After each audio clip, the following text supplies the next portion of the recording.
السلام علیکم ورحمۃ اللہ وبرکاتہ۔ اعوذ باللہ من الشیطان الرجیم، بسم اللہ الرحمن الرحیم۔ اللہ تعالیٰ کا شکر ہے کہ اس نے ہمیں اس مقام پر دوبارہ جمع ہونے کی توفیق عطا فرمائی۔ اللہ تعالیٰ کا شکر ہے کہ اس نے ہمیں اپنے گھر میں بیٹھنے کی سعادت عطا کی۔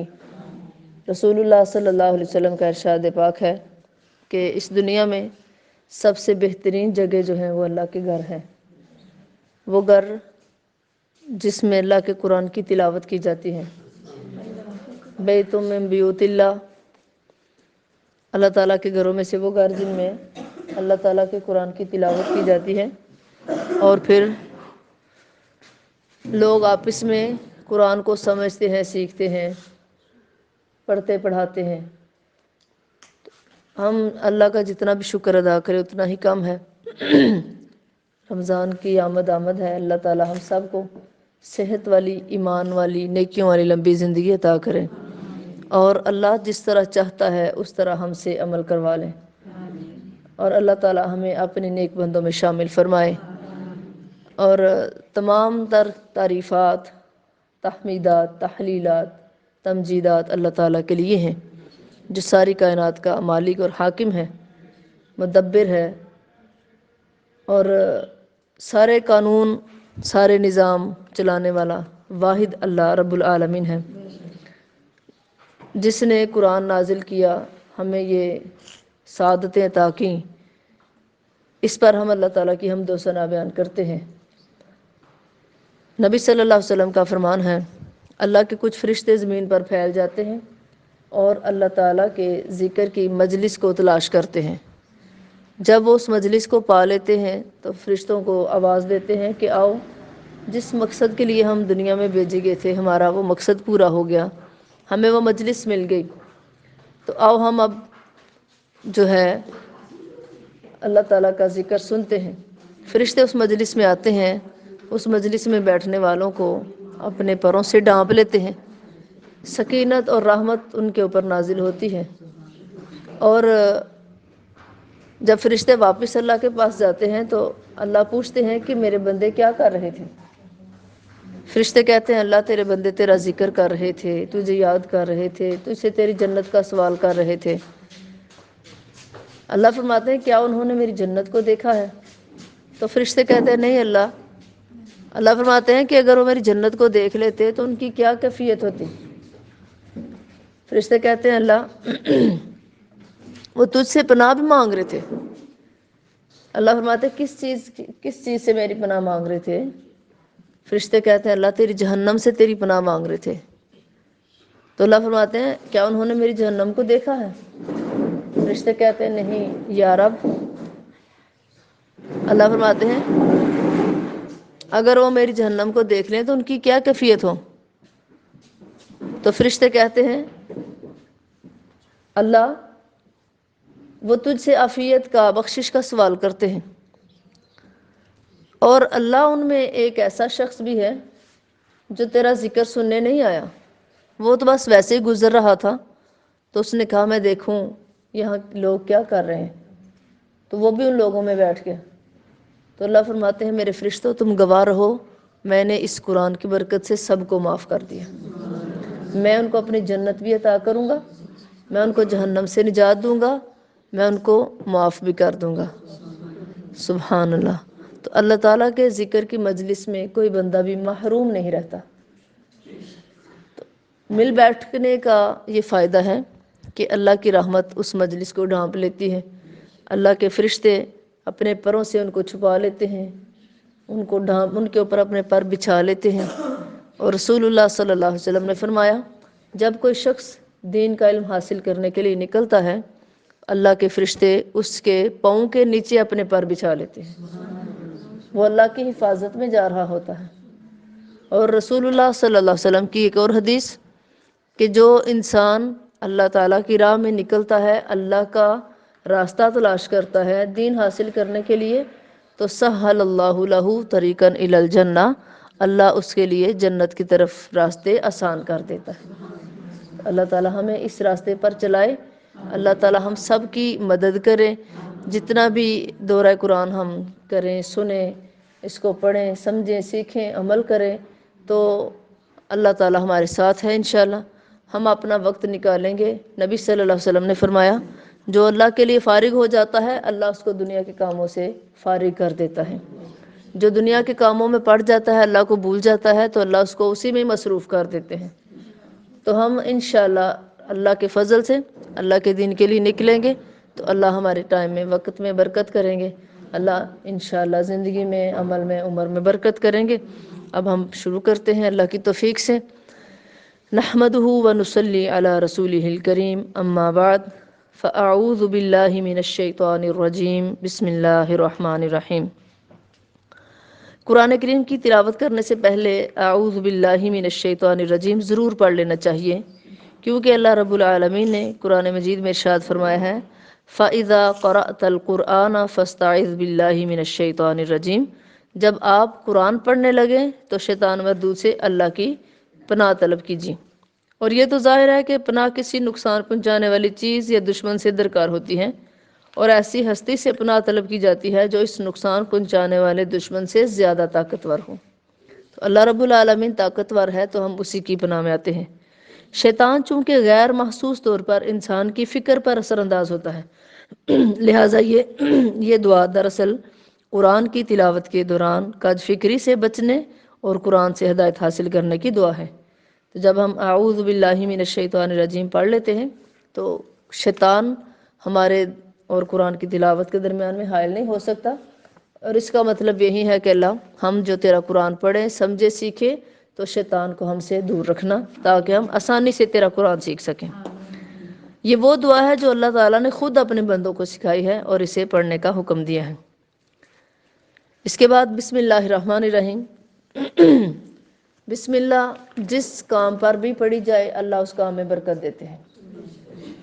نبی صلی اللہ علیہ وسلم کا فرمان ہے کہ جب آپ اپنے دروازے بند کرنے لگو تو بسم اللہ پڑھ لو، دروازے کھولو بسم اللہ پڑھ لو، ڈھکن کسی برتن کے اوپر رکھو، کسی چیز کو ڈھانپو تو بسم اللہ پڑھ لو۔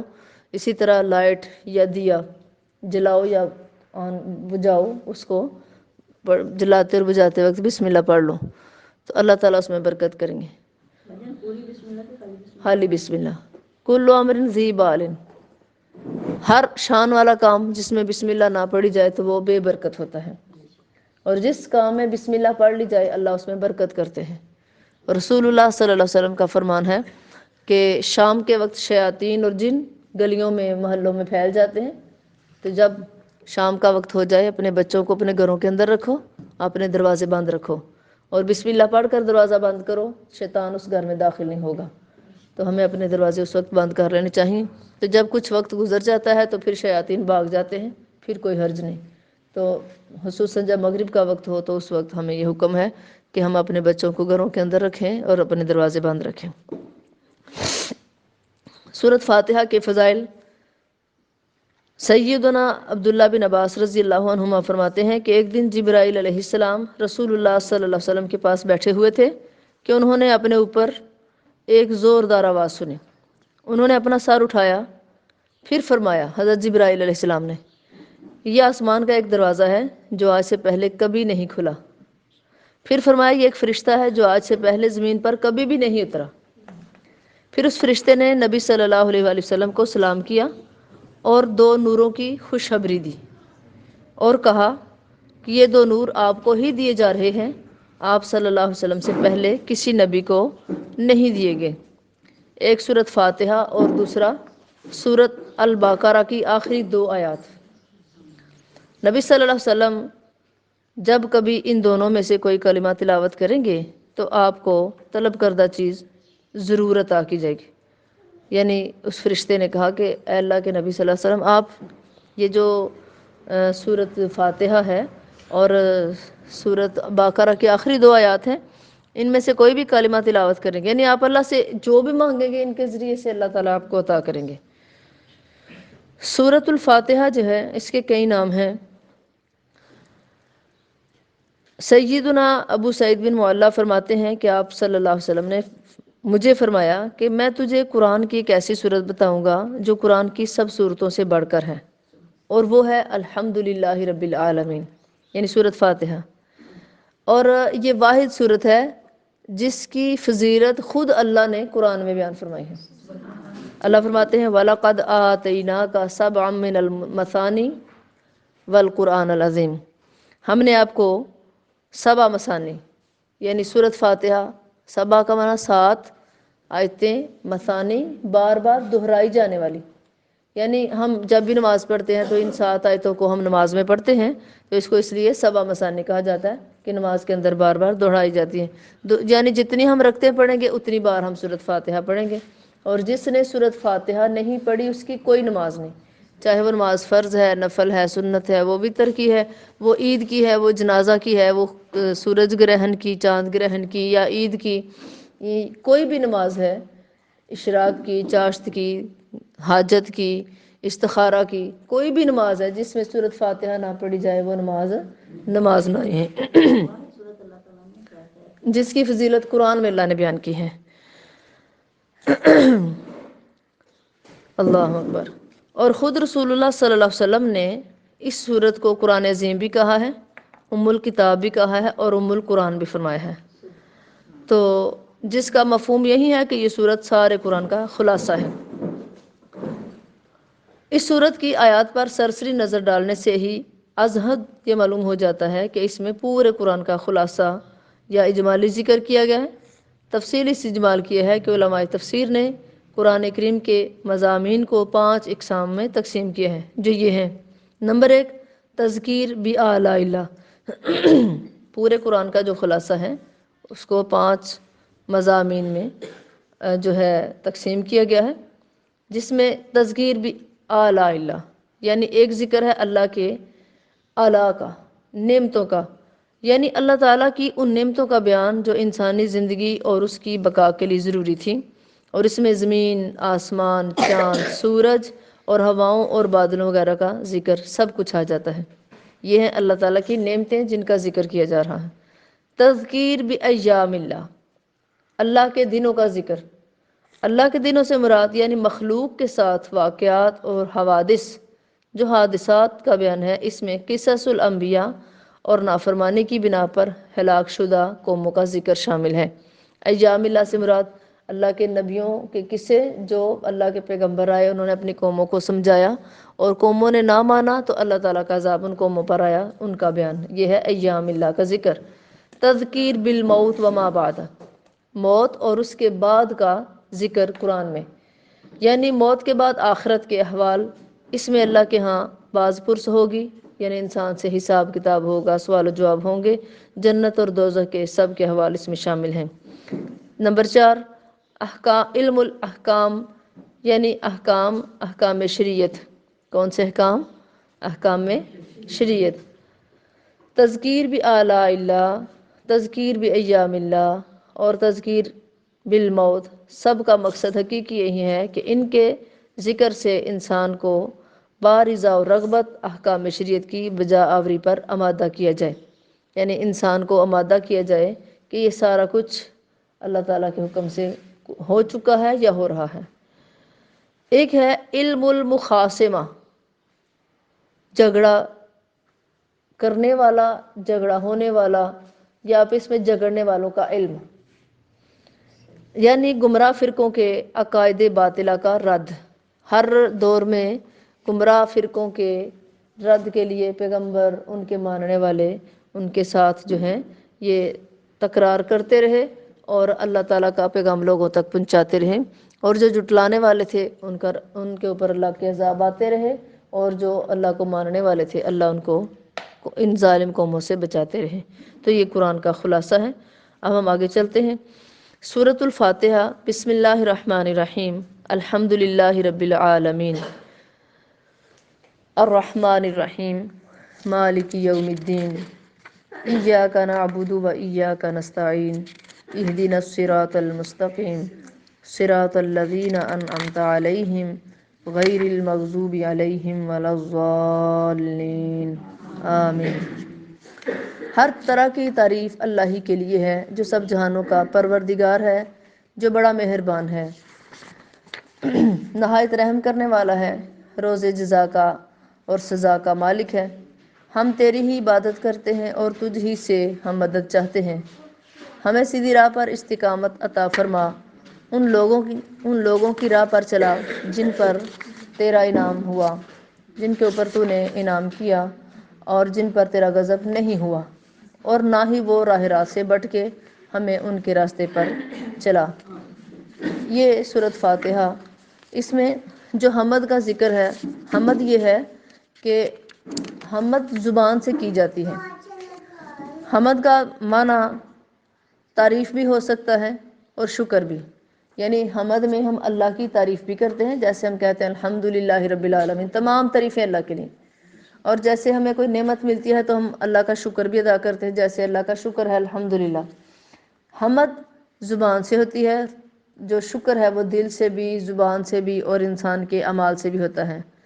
تعریف جو ہے وہ عام ہے اور شکر خاص ہے۔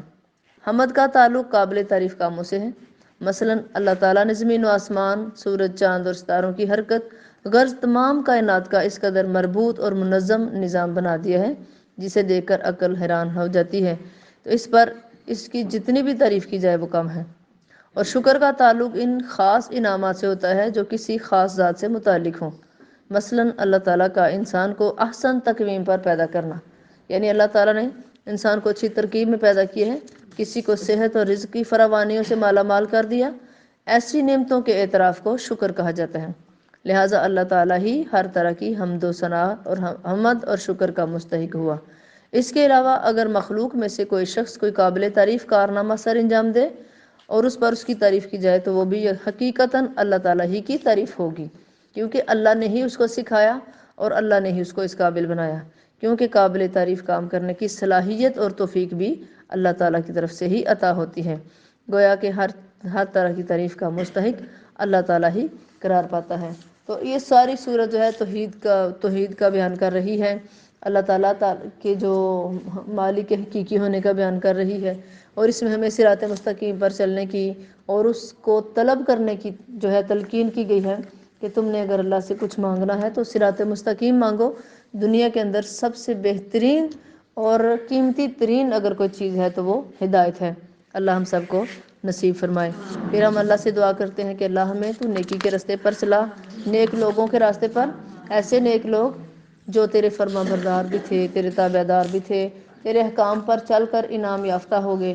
اور اللہ غیر المغضوب علیہم ولا الضالین، ہمیں نہ تو یہودیوں میں کرنا نہ ہی عیسائیوں میں سے کرنا۔ یہ ایک دعا بھی ہے، اور جو بندہ اس اللہ تعالیٰ سے کچھ مانگنے سے پہلے، دعا کرنے سے پہلے سورۃ فاتحہ پڑھ لے یا خالی الحمدللہ رب العالمین پڑھ لے، اس کے بعد نبی صلی اللہ علیہ وسلم کی ذات پر درود بھیجے، پھر دعا مانگے، تو یہ اللہ تعالیٰ اس کی دعا کو قبول کریں گے۔ آگے سورۃ البقرہ ہے۔ بسم اللہ الرحمن الرحیم۔ سورۃ البقرہ کی جو فضیلت، رسول اللہ صلی اللہ علیہ وسلم نے فرمایا جس گھر میں سورۃ البقرہ پڑھی جائے شیطان اس گھر سے نکل جاتا ہے۔ آپ صلی اللہ علیہ وسلم نے فرمایا الزہراوین، یعنی دو جگمگانے والی صورتیں سورۃ البقرہ اور سورۃ آل عمران پڑھا کرو۔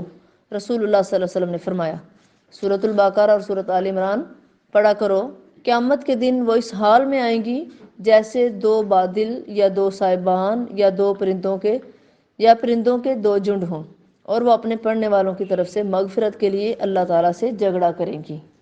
یہ دو صورتیں اللہ سے جھگڑا کریں گی کہ اللہ یہ پڑھنے والے تھے، ہماری تلاوت کرنے والے تھے، اللہ ہمارے حق میں، اس کے حق میں ہماری شفاعت کو قبول کر۔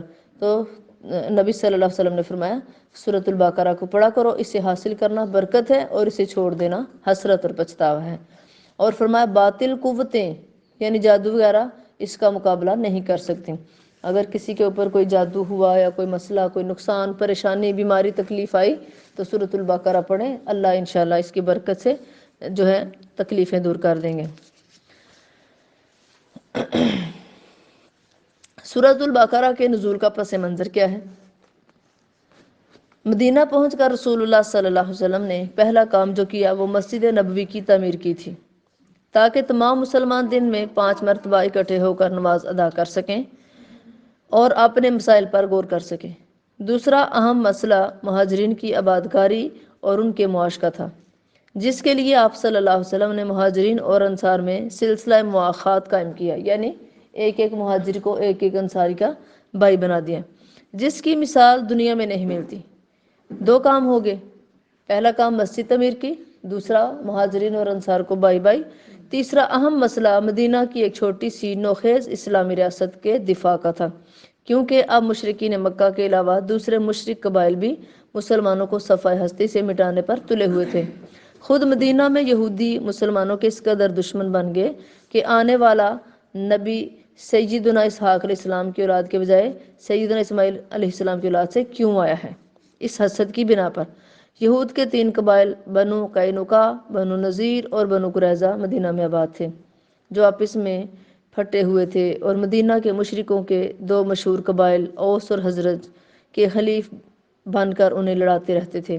آپ صلی اللہ علیہ وسلم نے سب سے پہلے یہودیوں کو ہی ایک مشترکہ مفاد کی طرف دعوت دی، اور وہ مفاد تھا مدینہ کا دفاع، کہ تم بھی مدینہ میں رہتے ہو، ہم بھی مدینہ میں رہتے ہیں، تو ہم سب مل کر اپنے وطن کی خبرگیری کریں، اس کا خیال رکھیں، جس کی اہم دفعات یہ تھیں کہ اگر مدینہ پر باہر سے حملہ ہوا تو مسلمان اور یہودی مل کر دفاع کریں گے، یعنی کوئی یہ نہیں دیکھے گا کہ یہ کافر ہے یہ مسلمان ہے تو ان کو ساتھ نہ ملا جائے، بلکہ سب مل کر۔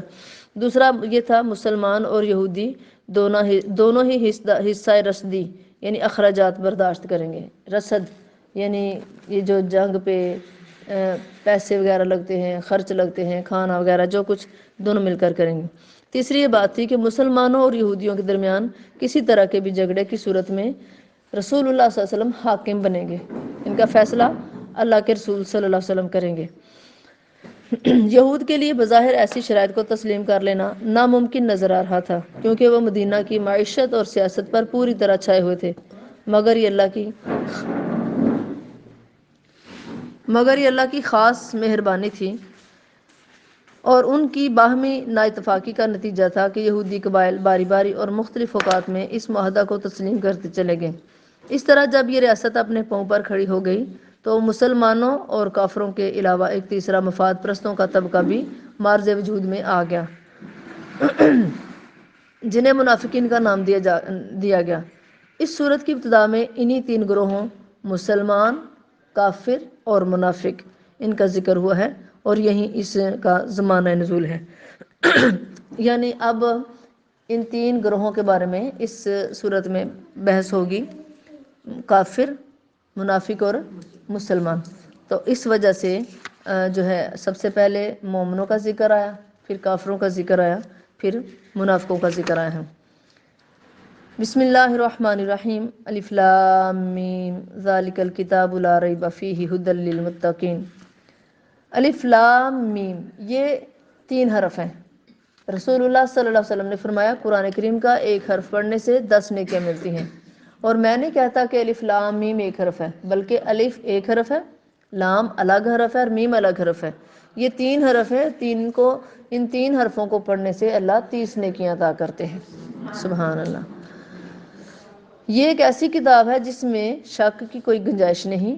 اس میں ان ڈرنے والوں کے لیے ہدایت ہے جو غیب پر ایمان لاتے ہیں، نماز قائم کرتے ہیں، اور جو کچھ ہم نے انہیں دے رکھا ہے اس میں سے اللہ کی راہ میں خرچ کرتے ہیں، اور وہ آپ صلی اللہ علیہ وسلم کی طرف نازل شدہ وحی پر ایمان لاتے ہیں، اور اس پر بھی جو آپ صلی اللہ علیہ وسلم سے پہلے نبیوں پر کتابیں توراۃ، زبور، انجیل نازل کی گئیں، اور وہ آخرت کے دن پر یقین رکھتے ہیں۔ ایسے ہی لوگ اپنے پروردگار کی طرف سے نازل شدہ ہدایت پر ہیں، اور یہی لوگ فلاح پانے والے ہیں۔ بلا شبہ جن لوگوں نے ان تمام امور کو تسلیم کرنے سے انکار کر دیا، آپ انہیں ڈرائیں یا نہ ڈرائیں، ان کے لیے برابر ہے کہ وہ ایمان نہیں لائیں گے۔ ان کے لیے ایک ہی بات ہے، کون سی؟ کہ وہ ایمان نہیں لائیں گے۔ اللہ تعالیٰ نے ان کے دلوں اور کانوں پر مہر لگا دی، اور ان کی آنکھوں پر پردہ پڑ گیا ہے، اور ان کے لیے بہت بڑا عذاب ہے۔ یہ کافروں کا ذکر تھا۔ اب اگلا فرمایا اور لوگوں میں سے کچھ ایسے بھی ہیں، وَمِنَ النَّاسِ مَن يَقُولُ آمَنَّا، لوگوں میں سے کچھ ایسے بھی ہیں جو زبان سے تو کہتے ہیں کہ ہم اللہ پر اور آخرت کے دن پر ایمان لائے، حالانکہ وہ مومن نہیں ہیں۔ وہ اللہ سے بھی دھوکہ بازی کر رہے ہیں اور ان لوگوں سے بھی جو ایمان لائے۔ ایسے لوگ دراصل اپنے آپ کو ہی دھوکہ دے رہے ہیں مگر اس بات کو وہ سمجھ نہیں رہے۔ ایسے لوگوں کے دلوں میں نفاق کی بیماری ہے جسے اللہ تعالیٰ نے اور بڑھا دیا اور وہ جھوٹ بول رہے ہیں۔ اس کے بدلے ان کے لیے دکھ دینے والا عذاب ہے۔ اور جب انہیں کہا جاتا ہے کہ زمین میں فساد برپا نہ کرو تو کہتے ہیں ہم تو اصلاح کرنے والے ہیں۔ اللہ نے فرمایا الا انہم ہم المفسدون، سن لو کہ حقیقتاً یہی لوگ فسادی ہیں مگر وہ بات نہیں سمجھتے۔ اور جب انہیں کہا جاتا ہے کہ ایمان لاؤ جیسے اور لوگ ایمان لائے تو کہتے ہیں کہ کیا ہم ایسے ایمان لائیں جیسے احمق لوگ ایمان لائے۔ احمق انہوں نے صحابہ کرام کو کہا تھا جنہوں نے دنیا کی زندگی کو پیچھے چھوڑ دیا، دنیا کی نعمتوں کو پس پشت ڈال دیا اور آخرت کی زندگی کے پیچھے محنت کرنے لگے۔ تو ان لوگوں نے، منافقین نے کہا کہ یہ تو بیوقوف ہیں جنہوں نے دنیا بلا دی، دنیا چھوڑ دی اور آخرت جو دیکھی نہیں اس کی نعمتوں کے پیچھے پڑ کے دنیا کی نعمتوں سے محروم ہو گئے، تو اس لیے وہ صحابہ کرام کو احمق کہتے تھے۔ تو اللہ نے فرمایا الا انہم ہم السفہاء، خوب سن لو کہ حقیقتاً یہی لوگ احمق ہیں مگر وہ بات کو نہیں جانتے۔ ایسے لوگ جب ایمانداروں سے ملتے ہیں تو کہتے ہیں کہ ہم ایمان لا چکے ہیں، اور جب علیحدگی میں اپنے شیطانوں سے یعنی کافر دوستوں سے ملتے ہیں تو کہہ دیتے ہیں کہ حقیقتاً تو ہم تمہارے ہی ساتھ ہیں اور ان ایمان والوں سے تو ہم بس مذاق کرتے ہیں۔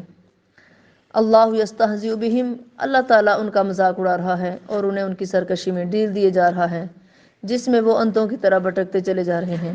یہی وہ لوگ ہیں جنہوں نے ہدایت کے بدلے گمراہی کو خرید لیا، ان کی تجارت نے انہیں کچھ نفع نہ دیا اور نہ ہی وہ ہدایت پانے والے تھے۔ یہ اللہ تعالیٰ منافقین کا ذکر کر رہے ہیں جنہوں نے صحابہ کرام کو برا کہا، تو اللہ تعالیٰ نے اس کے جواب میں ان کو بھی برا کہا۔ جنہوں نے صحابہ کرام کو بیوقوف کہا، معاذ اللہ، اللہ نے بھی ان کو بیوقوف کہہ دیا، کیونکہ اللہ تعالیٰ سے یہ بات بالکل برداشت نہیں ہوتی کہ اس دنیا کے اندر سب سے بہترین ہستیاں اگر ہیں تو وہ رسول اللہ صلی اللہ علیہ وسلم کے صحابہ کرام ہیں۔ اللہ فرماتے ہیں اولئک الذین اشتروا الضلالۃ بالہدی، ان منافقین نے ہدایت کو چھوڑ کر گمراہی کو اختیار کر لیا، تو فرمایا ان کی یہ جو گمراہی ہے، ان کی جو سودا بازی ہے، یہ کبھی بھی ان کو نفع نہیں دے گی۔ وما کانوا مہتدین، اور نہ ہی ہدایت پانے والے تھے۔ مثلہم کمثل الذی استوقد نارا، ان منافقین کی مثال اس شخص جیسی ہے جس نے اندھیرے میں آگ جلائی، جب اس آگ نے سارے ماحول کو روشن کر دیا تو عین اس وقت اللہ تعالیٰ نے ان کی آنکھوں کے نور کو سلب کر لیا اور انہیں پھر سے اندھیروں میں چھوڑ دیا کہ وہ کچھ بھی نہیں دیکھ سکتے۔ یہ منافقین کی مثال ہے۔ اس آیت میں اللہ تعالیٰ نے منافقوں کی صورتحال بیان کی۔ یہ آگ جلانے والا شخص جو ہے خود رسول اللہ صلی اللہ علیہ وسلم، مثال دی جا رہی ہے نا کہ ان کی مثال ایسے جیسے اندھیرے جنگل میں یہ آگ جلا رہے ہیں، اور آگ جلنے سے پہلے بھی اندھیرا تھا، آگ جلی کچھ دیر روشنی ہوئی، جب آگ بجھ گئی پھر اندھیرا ہو گیا۔ تو اس مثال میں اللہ یہ بتا رہے ہیں کہ جو آگ جلانے والا شخص ہے وہ خود رسول اللہ صلی اللہ علیہ وسلم ہے، جنہوں نے کفر و ضلالت کی تاریکیوں میں اسلام کی شمع روشن کی اور حق کو باطل سے، صحیح کو غلط سے اور راہ راست کو گمراہیوں سے چھانٹ کر بالکل نمایاں کر دیا۔ اب جو لوگ سچے مومن تھے، ایمان رکھتے تھے، انہیں تو سب کچھ واضح نظر آنے لگا، اور جو منافق تھے وہ اور اندھے ہو گئے۔ تو ایسے فرمایا لوگ جو ہیں گونگے، بہرے اور اندھے ہیں، اور انہیں صحیح طور پر نظر بھی نہیں آتا، کیونکہ یہ تو اپنی مفاد پرستی کی وجہ سے اندھے ہو رہے تھے، انہیں اس روشنی میں کچھ بھی نظر نہیں آیا۔ ان کے اس طرح اندھے بنے رہنے کو ہی اللہ تعالیٰ نے ذاہب اللہ بنورہم سے تعبیر کیا کہ اللہ ان کا نور لے گا۔ اس کا مطلب یہ نہیں کہ ان کی آنکھوں کی روشنی چلے گی، اس کا مطلب یہ ہے کہ وہ اپنے فائدوں کی وجہ سے بس اپنا مفاد حاصل کرنے کے لیے جتنا دین کو مانتے تھے، جب فائدہ حاصل ہو جاتا، مفاد پورا ہو جاتا، پھر دین کو چھوڑ دیتے۔ تو اسی وجہ سے اللہ نے ان کو اندھا کہا، اور اللہ تعالیٰ کی طرف اس کی نسبت ویسی ہی ہے جیسے ختم اللہ علی قلوبہم، کہ اللہ نے ان کے دلوں پر مہر لگائی، ایسے ہی اللہ نے ان کا نور سلب کر دیا۔ اللہ نے ان کی یہ جو بینائی تھی، جو آنکھوں کی بینائی نہیں، جو بصیرت تھی، دل کی بینائی دور کر دی کہ ان کو سمجھ ہی نہیں آتی۔ مطلب یہ ہے کہ منافقوں کو خود نور صداقت دیکھنا گوارا نہیں، تو اللہ بھی انہیں طریقوں میں بھٹکتا چھوڑ دیتا ہے۔ اللہ کا قانون ہرگز یہ نہیں کہ کسی کو زبردستی ہدایت دے، بلکہ اس کا قانون یہ ہے کہ جدھر کوئی چلتا ہے اللہ تعالیٰ اسے ادھر ہی چلنے میں مدد دیتا ہے۔ تو اگر ہم نیکی کی طرف آئیں گے اللہ ہمیں نیکی کی طرف آسانیاں کر دیں گے، اور اگر کوئی انسان برائی کی طرف چلتا ہے تو اللہ اس کے لیے برائی کے راستے بھی آسان کر دیتا ہے۔ تو اللہ تعالیٰ فرماتے ہیں یہ جو منافق ہیں ان کو ہم نے اندھیروں میں چھوڑ دیا، کچھ بھی نہیں دیکھ سکتے، یہ ایسے لوگ صم بکم عمی، فرمایا یہ ایسے لوگ بہرے ہیں، گونگے اور اندھے ہیں، یہ ایمان لانے کی طرف لوٹ کر نہیں آئیں گے۔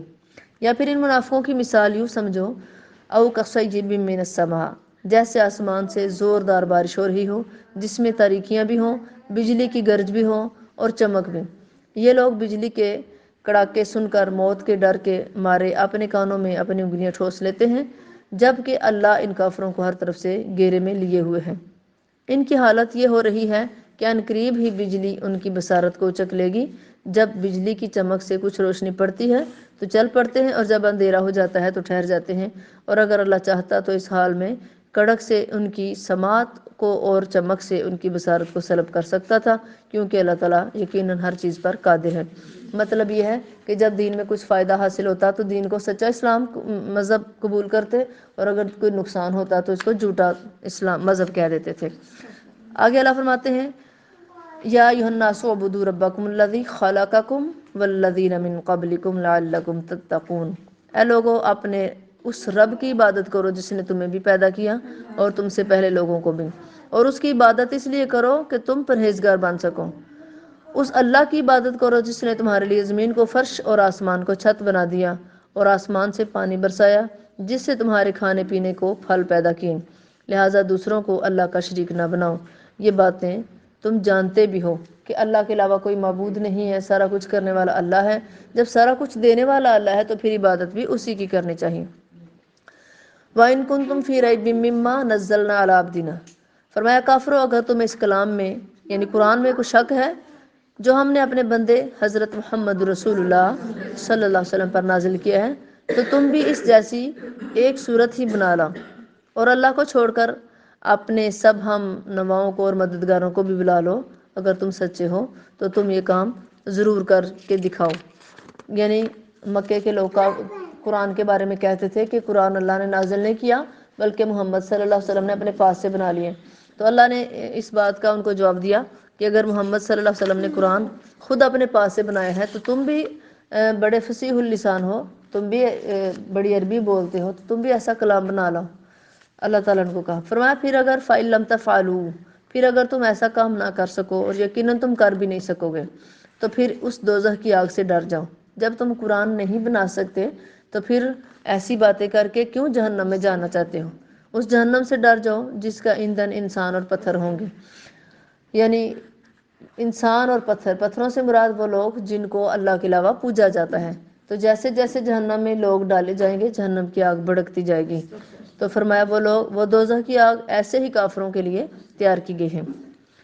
اور اے پیغمبر صلی اللہ علیہ وسلم وبشر الذین آمنوا، ان جو لوگ ایمان لائے ہیں اور اچھے کام کریں انہیں خوشخبری دے دیجئے کہ ان کے لیے ایسے باغات ہیں جن کے نیچے نہریں جاری ہیں، جب بھی انہیں کوئی پھل کھانے کو دیا جائے گا تو وہ کہیں گے یہ تو وہی پھل ہیں جو ہمیں اس سے پہلے یعنی دنیا میں دیے جا چکے ہیں، کیونکہ جو پھل انہیں دیا جائے گا وہ شکل و صورت میں دنیا کے پھل سے ملتا جلتا ہوگا۔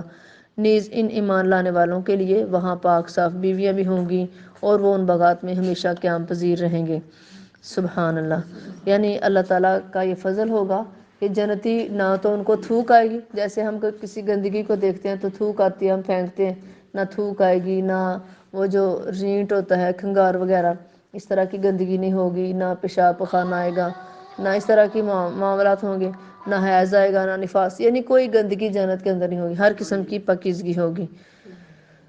ان اللہ لا یستحیی ان یضرب مثلا ما بعوضۃ فما فوقها، اللہ تعالیٰ کا تعان اس بات سے نہیں شرماتا کہ وہ کسی مچھر یا اس سے بھی کسی حقیر تر چیز کی مثال بیان کرے۔ تو جو لوگ ایمان لا چکے ہیں وہ جانتے ہیں کہ ان کے پروردگار کی طرف سے یہ پیش کردہ مثال جو ہے بالکل درست ہے۔ رہے وہ کافر تو وہ کہتے ہیں کہ ایسی حقیر چیزوں کی مثال دینے سے اللہ کو کیا سروکار ہے، یعنی کیا تعلق ہے۔ تو اس طرح ایک ہی بات سے بہت سے لوگوں کو گمراہی میں مبتلا کر دیتا ہے اور بہت سے لوگوں کو ہدایت بھی دے دیتا ہے۔ اس طرح ایک ہی بات سے بہت سے لوگوں کو گمراہ بھی کر دیتا ہے اور بہت سے لوگوں کو ہدایت بھی دیتا ہے۔ اور گمراہ تو وہ صرف فاسقوں کو ہی کرتا ہے۔ الذین ینقضون عہد اللہ من بعد میثاقہ، یعنی جو لوگ اللہ سے عہد کو پختہ کرنے کے بعد اسے توڑ دیتے ہیں، اور جن چیزوں کو اللہ نے جوڑنے کا حکم دیا ہے انہیں توڑ دیتے ہیں، اور زمین میں فساد برپا کرتے ہیں، ایسے ہی لوگ نقصان اٹھانے والے ہیں۔ کیف تکفرون باللہ وکنتم امواتا، لوگو تم اللہ کا انکار کیسے کرتے ہو حالانکہ تم مردہ تھے، تمہیں کوئی جانتا ہی نہیں تھا، تم ہے ہی نہیں تھے، تو اس نے تمہیں زندہ کیا، پھر وہیں تمہیں موت دے گا، پھر زندہ کرے گا، پھر اسی کی طرف تمہیں پلٹ کر جانا ہے۔ وہی تو ہے جس نے زمین میں موجود ساری چیزیں تمہاری خاطر پیدا کی، پھر آسمان یعنی بلندی فضائے بسیط کی طرف متوجہ ہوا تو 7 آسمان برابر کر دیے، استوار کر دیے، اور وہ ہر چیز کے متعلق خوب جاننے والا ہے۔ سبحان اللہ۔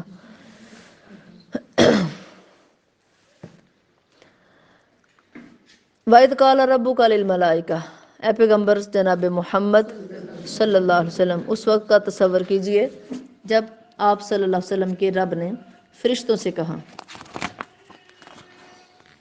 کہ میں زمین میں خلیفہ بنانے والا ہوں، تو وہ فرشتے کہنے لگے کیا تو اس میں ایسے لوگوں کو، ایسے شخص کو خلیفہ بنائے گا جو اس میں فساد مچائے گا اور ایک دوسرے کے خون بہائے گا، جبکہ ہم تیری حمد و ثنا کے ساتھ تسبیح اور تقدیس بھی بیان کر رہے ہیں۔ اللہ تعالیٰ نے انہیں جواب دیا کہ جو کچھ میں جانتا ہوں وہ تم نہیں جانتے۔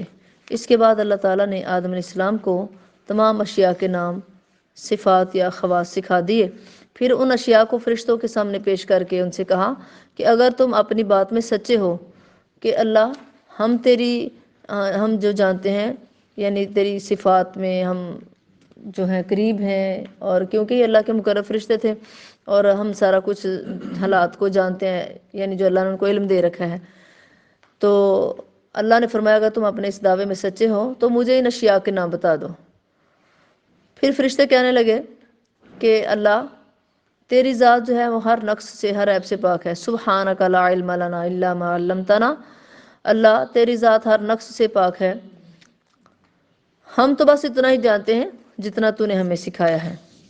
اللہ اکبر۔ اب دیکھیں علم کی نسبت اللہ کی طرف، جتنا اللہ نے علم عطا کیا بس اتنا ہی جانتے ہیں۔ ہم یہ بات نہیں کر سکتے کہ میرے پاس بہت علم ہے یا میں سب سے بڑی عالمہ ہوں، فاضلہ ہوں، نہیں، اصل عالم اللہ ہے، سارا علم اس کے پاس ہے۔ اور اللہ فرماتے وما اوتیتم من العلم الا قلیلا، تمہیں جو اللہ کے علم میں سے دیا گیا وہ بہت تھوڑا ہے، یعنی ہمارے پاس جو بہت زیادہ ہماری نظر میں علم ہے کچھ بھی نہیں ہے، یہ بہت کم ہے۔ تو فرشتے بھی اس بات کی نفی کر رہے ہیں کہ اللہ ہم تو بس وہی جانتے ہیں جو تو نے ہمیں سکھایا۔ تو اس سے معلوم ہوا کہ فرشتوں کو صرف انہی امور کا علم دیا گیا تھا جن پر وہ مدبرات امر کی حیثیت سے مامور تھے، یعنی جو کام اللہ نے کرنے کا حکم دیا تھا۔ مثلا بادلوں اور پانی کا فرشتہ پانی کے متعلق تو جملہ معلومات رکھتا ہے مگر دوسری اشیاء کے جو بارے میں کوئی علم نہیں رکھتا، بالکل بے خبر ہے۔ اب ایک فرشتہ ہے، اس کی اللہ نے ڈیوٹی لگائی ہے کہ تم نے بارش برسانی ہے، وہ ہواؤں کے متعلق کچھ نہیں جانتا۔ اسی طرح جس فرشتے کی ہواؤں کے متعلق ڈیوٹی لگی ہے وہ بادلوں کے متعلق کچھ نہیں جانتا۔ تو اللہ نے جس کے پاس ہر چیز کا علم ہے، اللہ جانتے تھے کہ میں اس انسان کو بناؤں گا تو یہ کیا کریں گے کیا نہیں کریں گے، اور میں ان کو کیوں بنا رہا ہوں۔ اور اللہ تعالیٰ ہر چیز کو جاننے والا ہے اور اس کی حکمت کو سمجھنے والا ہے۔ یہ فرشتے کہہ رہے ہیں اللہ تو ہی ہر بات کو جانتا ہے اور ہر چیز کی حکمت کو سمجھتا ہے۔ قال یا آدم انبئہم باسمائہم، اللہ نے آدم علیہ السلام سے فرمایا آدم ان فرشتوں کو ان اشیاء کے نام بتا دو۔ کون سی اشیاء؟ جو انہوں نے دنیا میں استعمال کرنی تھی، جو چیزیں اللہ نے ان فرشتوں کو کہا کہ ان چیزوں کے نام بتاؤ۔ تو جب آدم علیہ السلام نے فرشتوں کو ان چیزوں کے نام بتا دیے، فرشتوں کو نہیں آئے، اللہ نے آدم علیہ السلام سے کہا کہ اب تم نام سناؤ۔ جب آدم علیہ السلام نے نام بتا دیے تو اللہ تعالیٰ نے فرشتوں سے کہا کہ کیا میں نے تمہیں یہ نہیں کہا تھا کہ میں ہی آسمانوں اور زمین کی پوشیدہ باتیں جانتا ہوں، اور ان باتوں کو بھی جانتا ہوں جو تم ظاہر کرتے ہو، اور ان کو بھی جانتا ہوں جو تم چھپاتے ہو۔ وَإِذْ قُلْنَا لِلْمَلَائِكَةِ اسْجُدُوا لِآدَمَ، اللہ فرماتے ہیں اور وہ وقت بھی یاد کرو جب ہم نے فرشتوں سے کہا کہ آدم علیہ السلام کو سجدہ کرو۔ یہ کون سا سجدہ تھا؟ یہ عبادت کا سجدہ نہیں تھا، یہ سجدہ تعظیمی تھا، عزت کا سجدہ۔ یعنی جب فرشتوں نے آدم علیہ السلام کی فضیلت کو تسلیم کر لیا تو انہیں آدم علیہ السلام کو سجدہ کرنے کا حکم دیا گیا۔ اس سجدے کے متعلق علماء کے 2 اقوال ہیں۔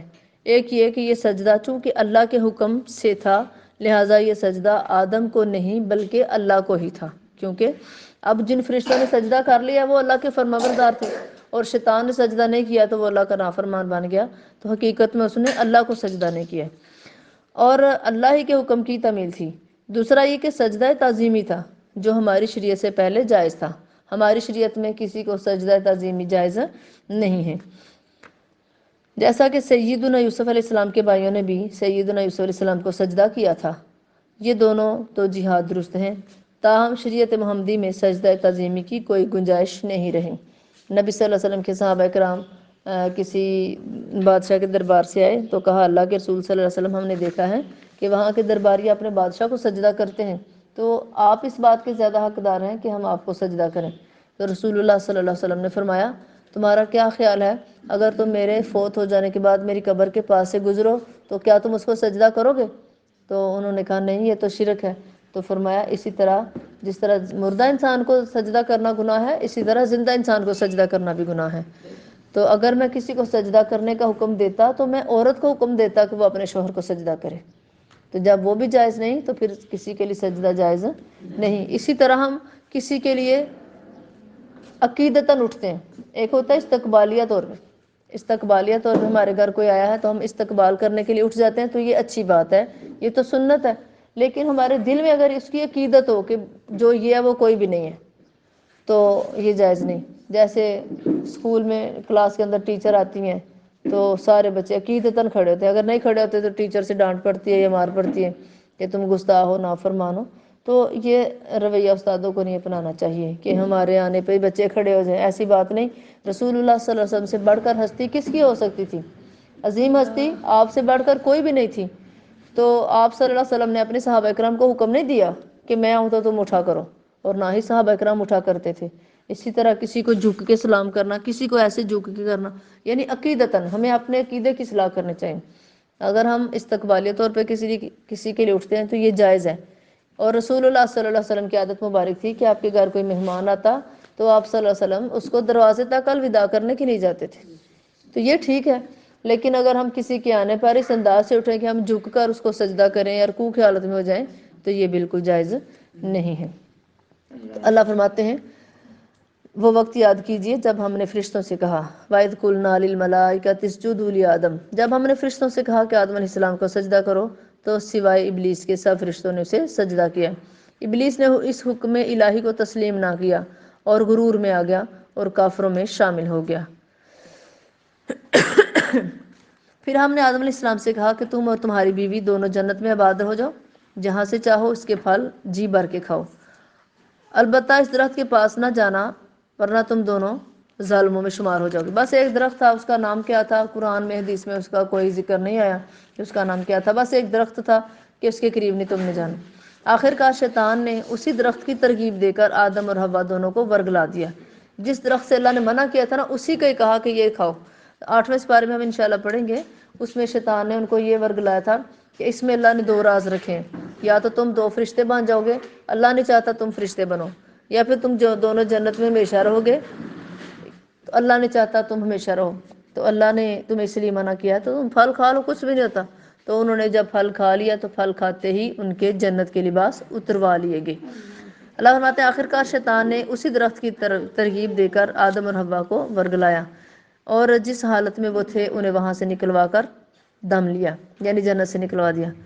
تب ہم نے کہا کہ تم سب یہاں سے اتر جاؤ، کیونکہ تم جو ہے، یعنی اللہ تعالیٰ نے جو ہے آدم علیہ السلام کو اور ابلیس کو اور اما حوا کو سب کو کہا کہ تم یہاں سے نکل جاؤ، تم ایک دوسرے کے دشمن ہو، اور اب تمہیں ایک مقرر وقت موت یا قیامت تک زمین میں رہنا ہے اور ادھر گزر بسر کرنا ہے، یعنی پھر تم زمین میں جاؤ گے تو جا کر نیک اعمال کرو گے تو پھر اس میں آ سکتے ہو، اب اس سے پہلے تم جنت میں نہیں آ سکتے۔ فَتَلَقَّىٰ آدَمُ مِن رَبِّهِ، آدم علیہ السلام نے اپنے رب سے کچھ کلمات سیکھ لیے۔ وہ کون سے کلمات ہیں؟ کہ ایسے کلمات سیکھے جن کو سیکھ کر اللہ تعالیٰ کے دربار میں توبہ کی تو اللہ نے ان کی توبہ کو قبول کر لیا۔ اب بعض لوگ کہتے ہیں وہ آسمان کے اوپر لکھے ہوئے تھے، اور بعض کہتے ہیں کہ ایسے تھا ایسے تھا۔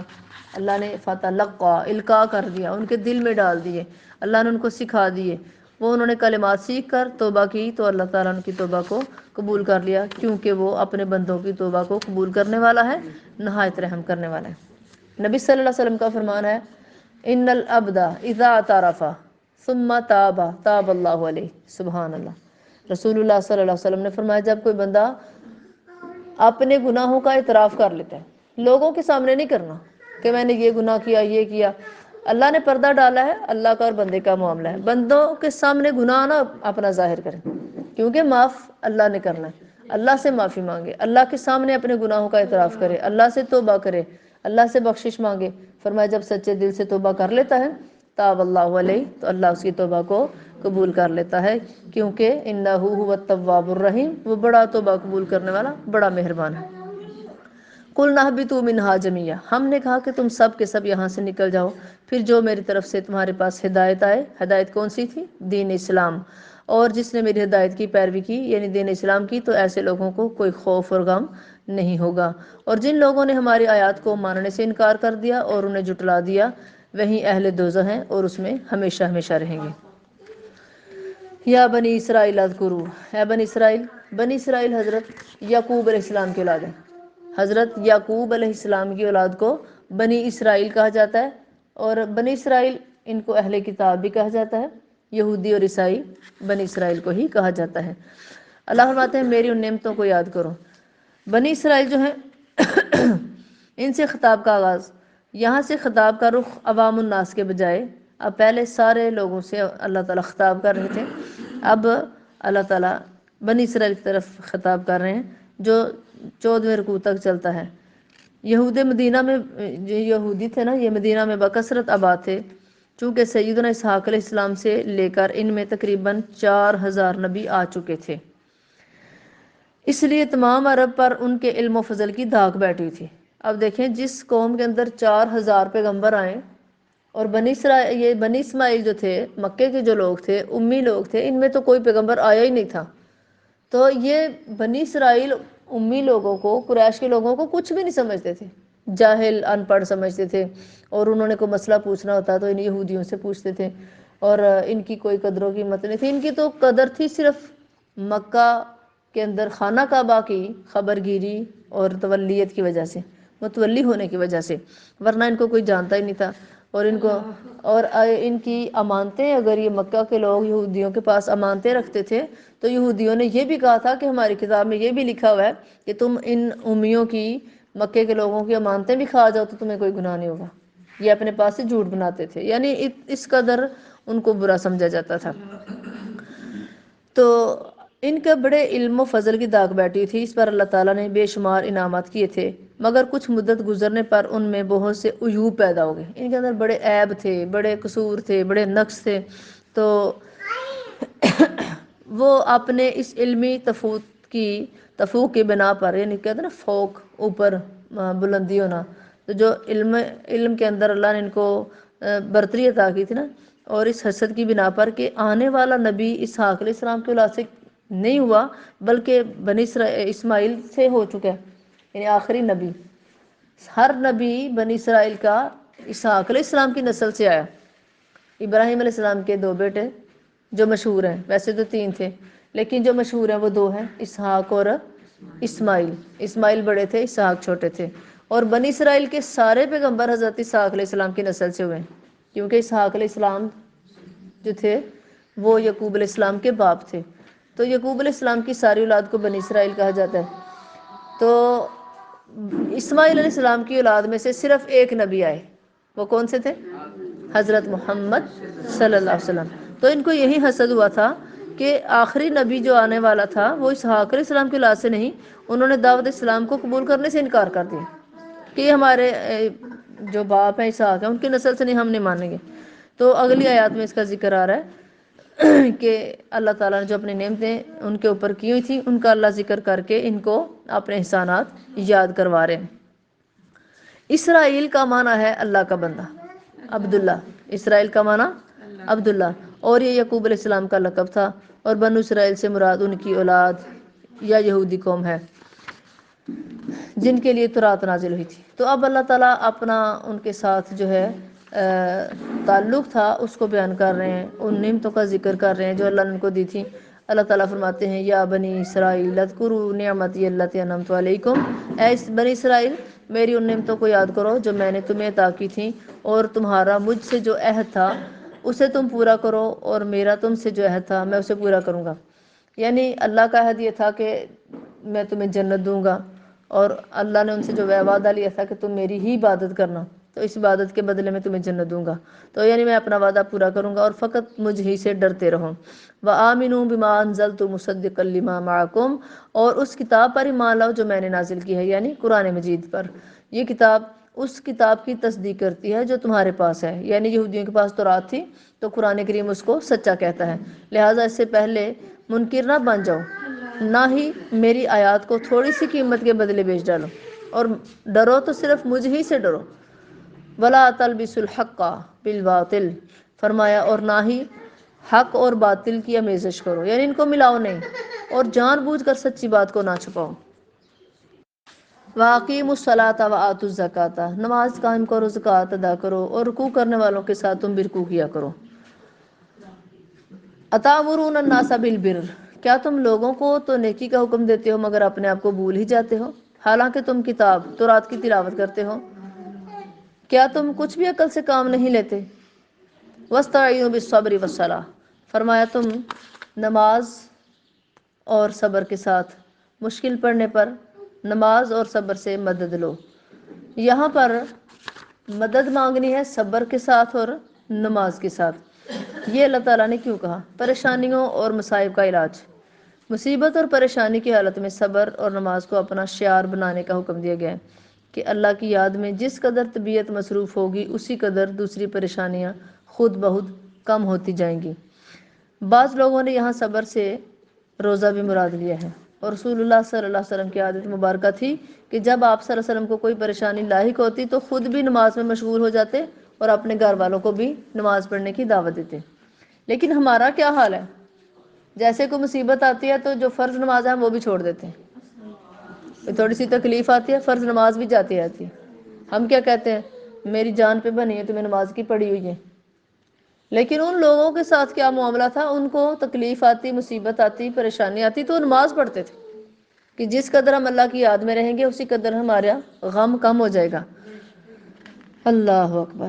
اور صبر کسے کہتے ہیں؟ یہ بھی رسول اللہ صلی اللہ علیہ وسلم کی زبانی سنیے۔ صبر کی تعریف، صبر کیا ہے؟ صبر کس کو کہتے ہیں؟ حضرت انس بن مالک رضی اللہ عنہ کہتے ہیں کہ آپ صلی اللہ علیہ وسلم کا ایک عورت پر گزر ہوا جو ایک قبر کے پاس بیٹھی رو رہی تھی۔ نبی صلی اللہ علیہ وسلم نے اسے فرمایا اللہ سے ڈرو اور صبر کرو۔ کیوں اتنا رو رہی ہو؟ کیوں واویلا کر رہی ہو؟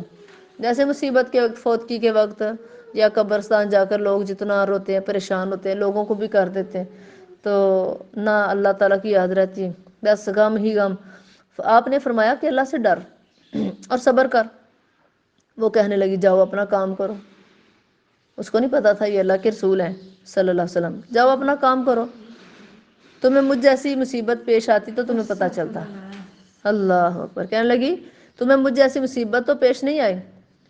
وہ عورت نبی صلی اللہ علیہ وسلم کو پہچانتی نہ تھی، اسے لوگوں نے بتایا کہ وہ تو اللہ کے نبی صلی اللہ علیہ وسلم تھے۔ چنانچہ وہ نبی صلی اللہ علیہ وسلم کے دروازے پر حاضر ہوئی۔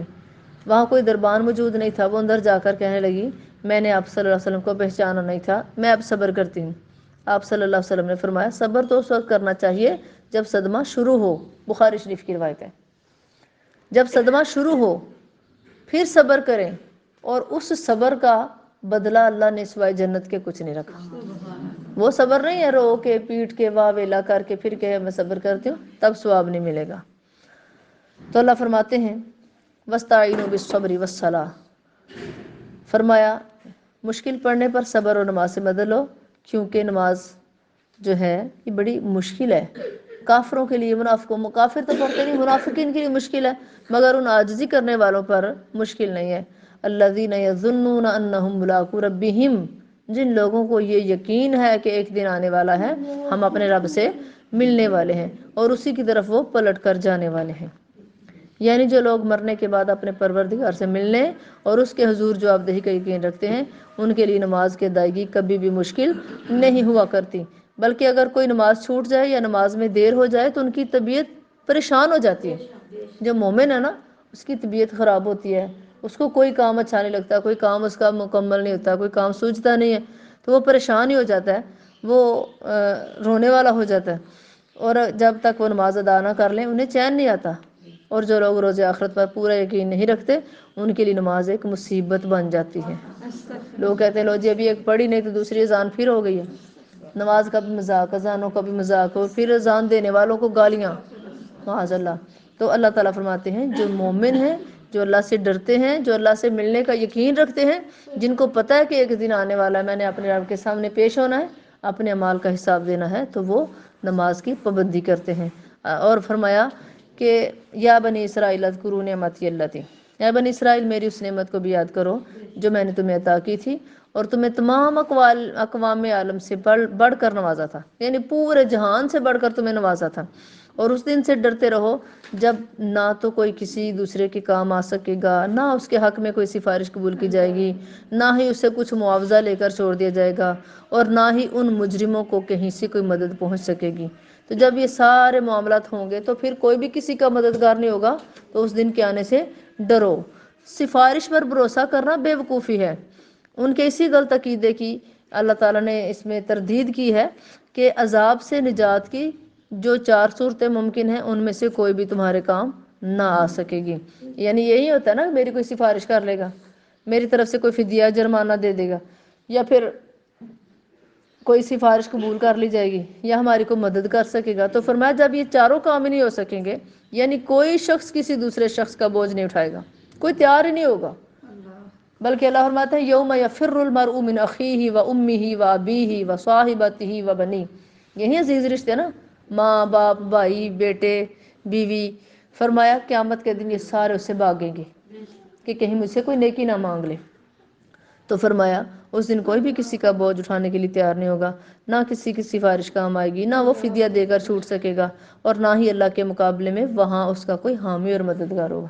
کوئی ایسا بھی نہیں کر سکے گا کہ نہیں میں دیکھ لیتا ہوں تمہیں کیا کوئی کہتا ہے، جیسے دنیا میں ہم کہتے ہیں نا کہ جاؤ تم یہ کام کرو، میں دیکھتا ہوں کون تمہیں روکتا ہے۔ تو اللہ فرماتے ہیں کہ کوئی بھی کسی کے کام نہیں آئے گا۔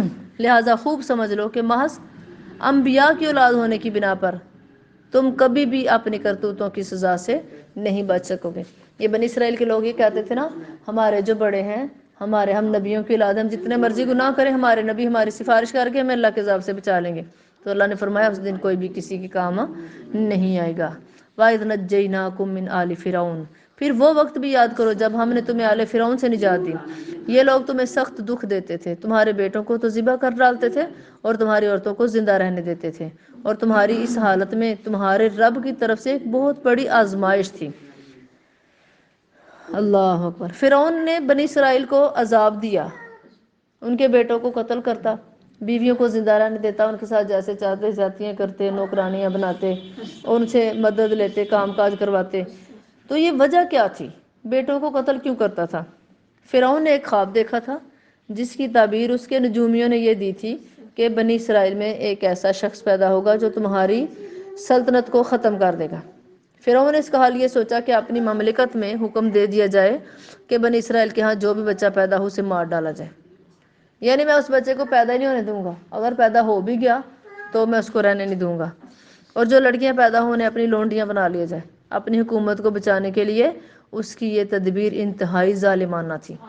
آج بھی ایسا ہے نا، لوگ اپنی کرسی بچانے کے لیے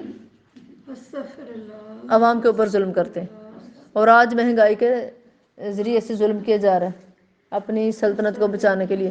یا اس دور میں فرعون نے اپنی سلطنت کو بچانے کے لیے کیا کیا تھا؟ یہ ظالمانہ تدبیر کی تھی، لوگوں کے بیٹوں کو ہی قتل کر دیے، جگر گوشوں کو ہی ختم کر دیے۔ کتنا وہ ظالم اور بے باک تھا کہ ایک ایک دن میں کتنے کتنے بچوں کو وہ قتل کرواتا تھا۔ اس کے نجومی نے تعبیر دی تھی، تو اس نے کہا کہ یہ میں ان کو پیدا نہیں ہونے دوں گا، ان کو بڑا ہی نہیں ہونے دوں گا، نہ یہ بڑے ہوں گے نہ ہی میری سلطنت کو ختم کریں گے۔ مگر جو کام اللہ کو منظور تھا وہ تو ہو کر ہی رہنا تھا۔ موسیٰ نے پیدا ہو کر رہنا تھا، دنیا میں بڑا ہونا تھا، اور وہ ہو کر رہا، اور فرعون کے سر پر چڑھ کر رہا۔ موسیٰ علیہ السلام پیدا ہوئے، پھر اللہ نے فرعون کے منہ پر جو اس کی اپنی ماری، اللہ تعالیٰ نے موسیٰ علیہ السلام کو پیدا کیا، ان کو بڑا کیا، اور فرعون کو ذلیل و رسوا کر دیا، اور موسیٰ علیہ السلام کی پرورش بھی اسی کے گھر میں ہوئی۔ واللہ غالب علی امرہ ولکن اکثر الناس لا یعلمون۔ اللہ اپنے کام پر غالب ہے، جو کرنا چاہتا ہے وہ کر کے رہتا ہے، چاہے ساری دنیا ہی اس کے خلاف ہو جائے۔ موسیٰ علیہ السلام کو قتل کرنے کے منصوبے بنائے گئے، اللہ نے مدین پہنچایا، واپس میں نبوت عطا کر دی، اور مقام عطا کر دیا، اور منصب عطا کر دیا۔ واللہ غالب علی امرہ، اللہ اپنے معاملے پر قادر ہے، سبحان اللہ۔ تو اللہ فرماتے ہیں اس وقت کو یاد کرو جب تمہارے بیٹوں کو قتل کرتا تھا، تمہاری عورتوں کو زندہ چھوڑتا تھا، تو اس میں مسلمانوں کے لیے، ایمان والوں کے لیے بڑی آزمائش تھی۔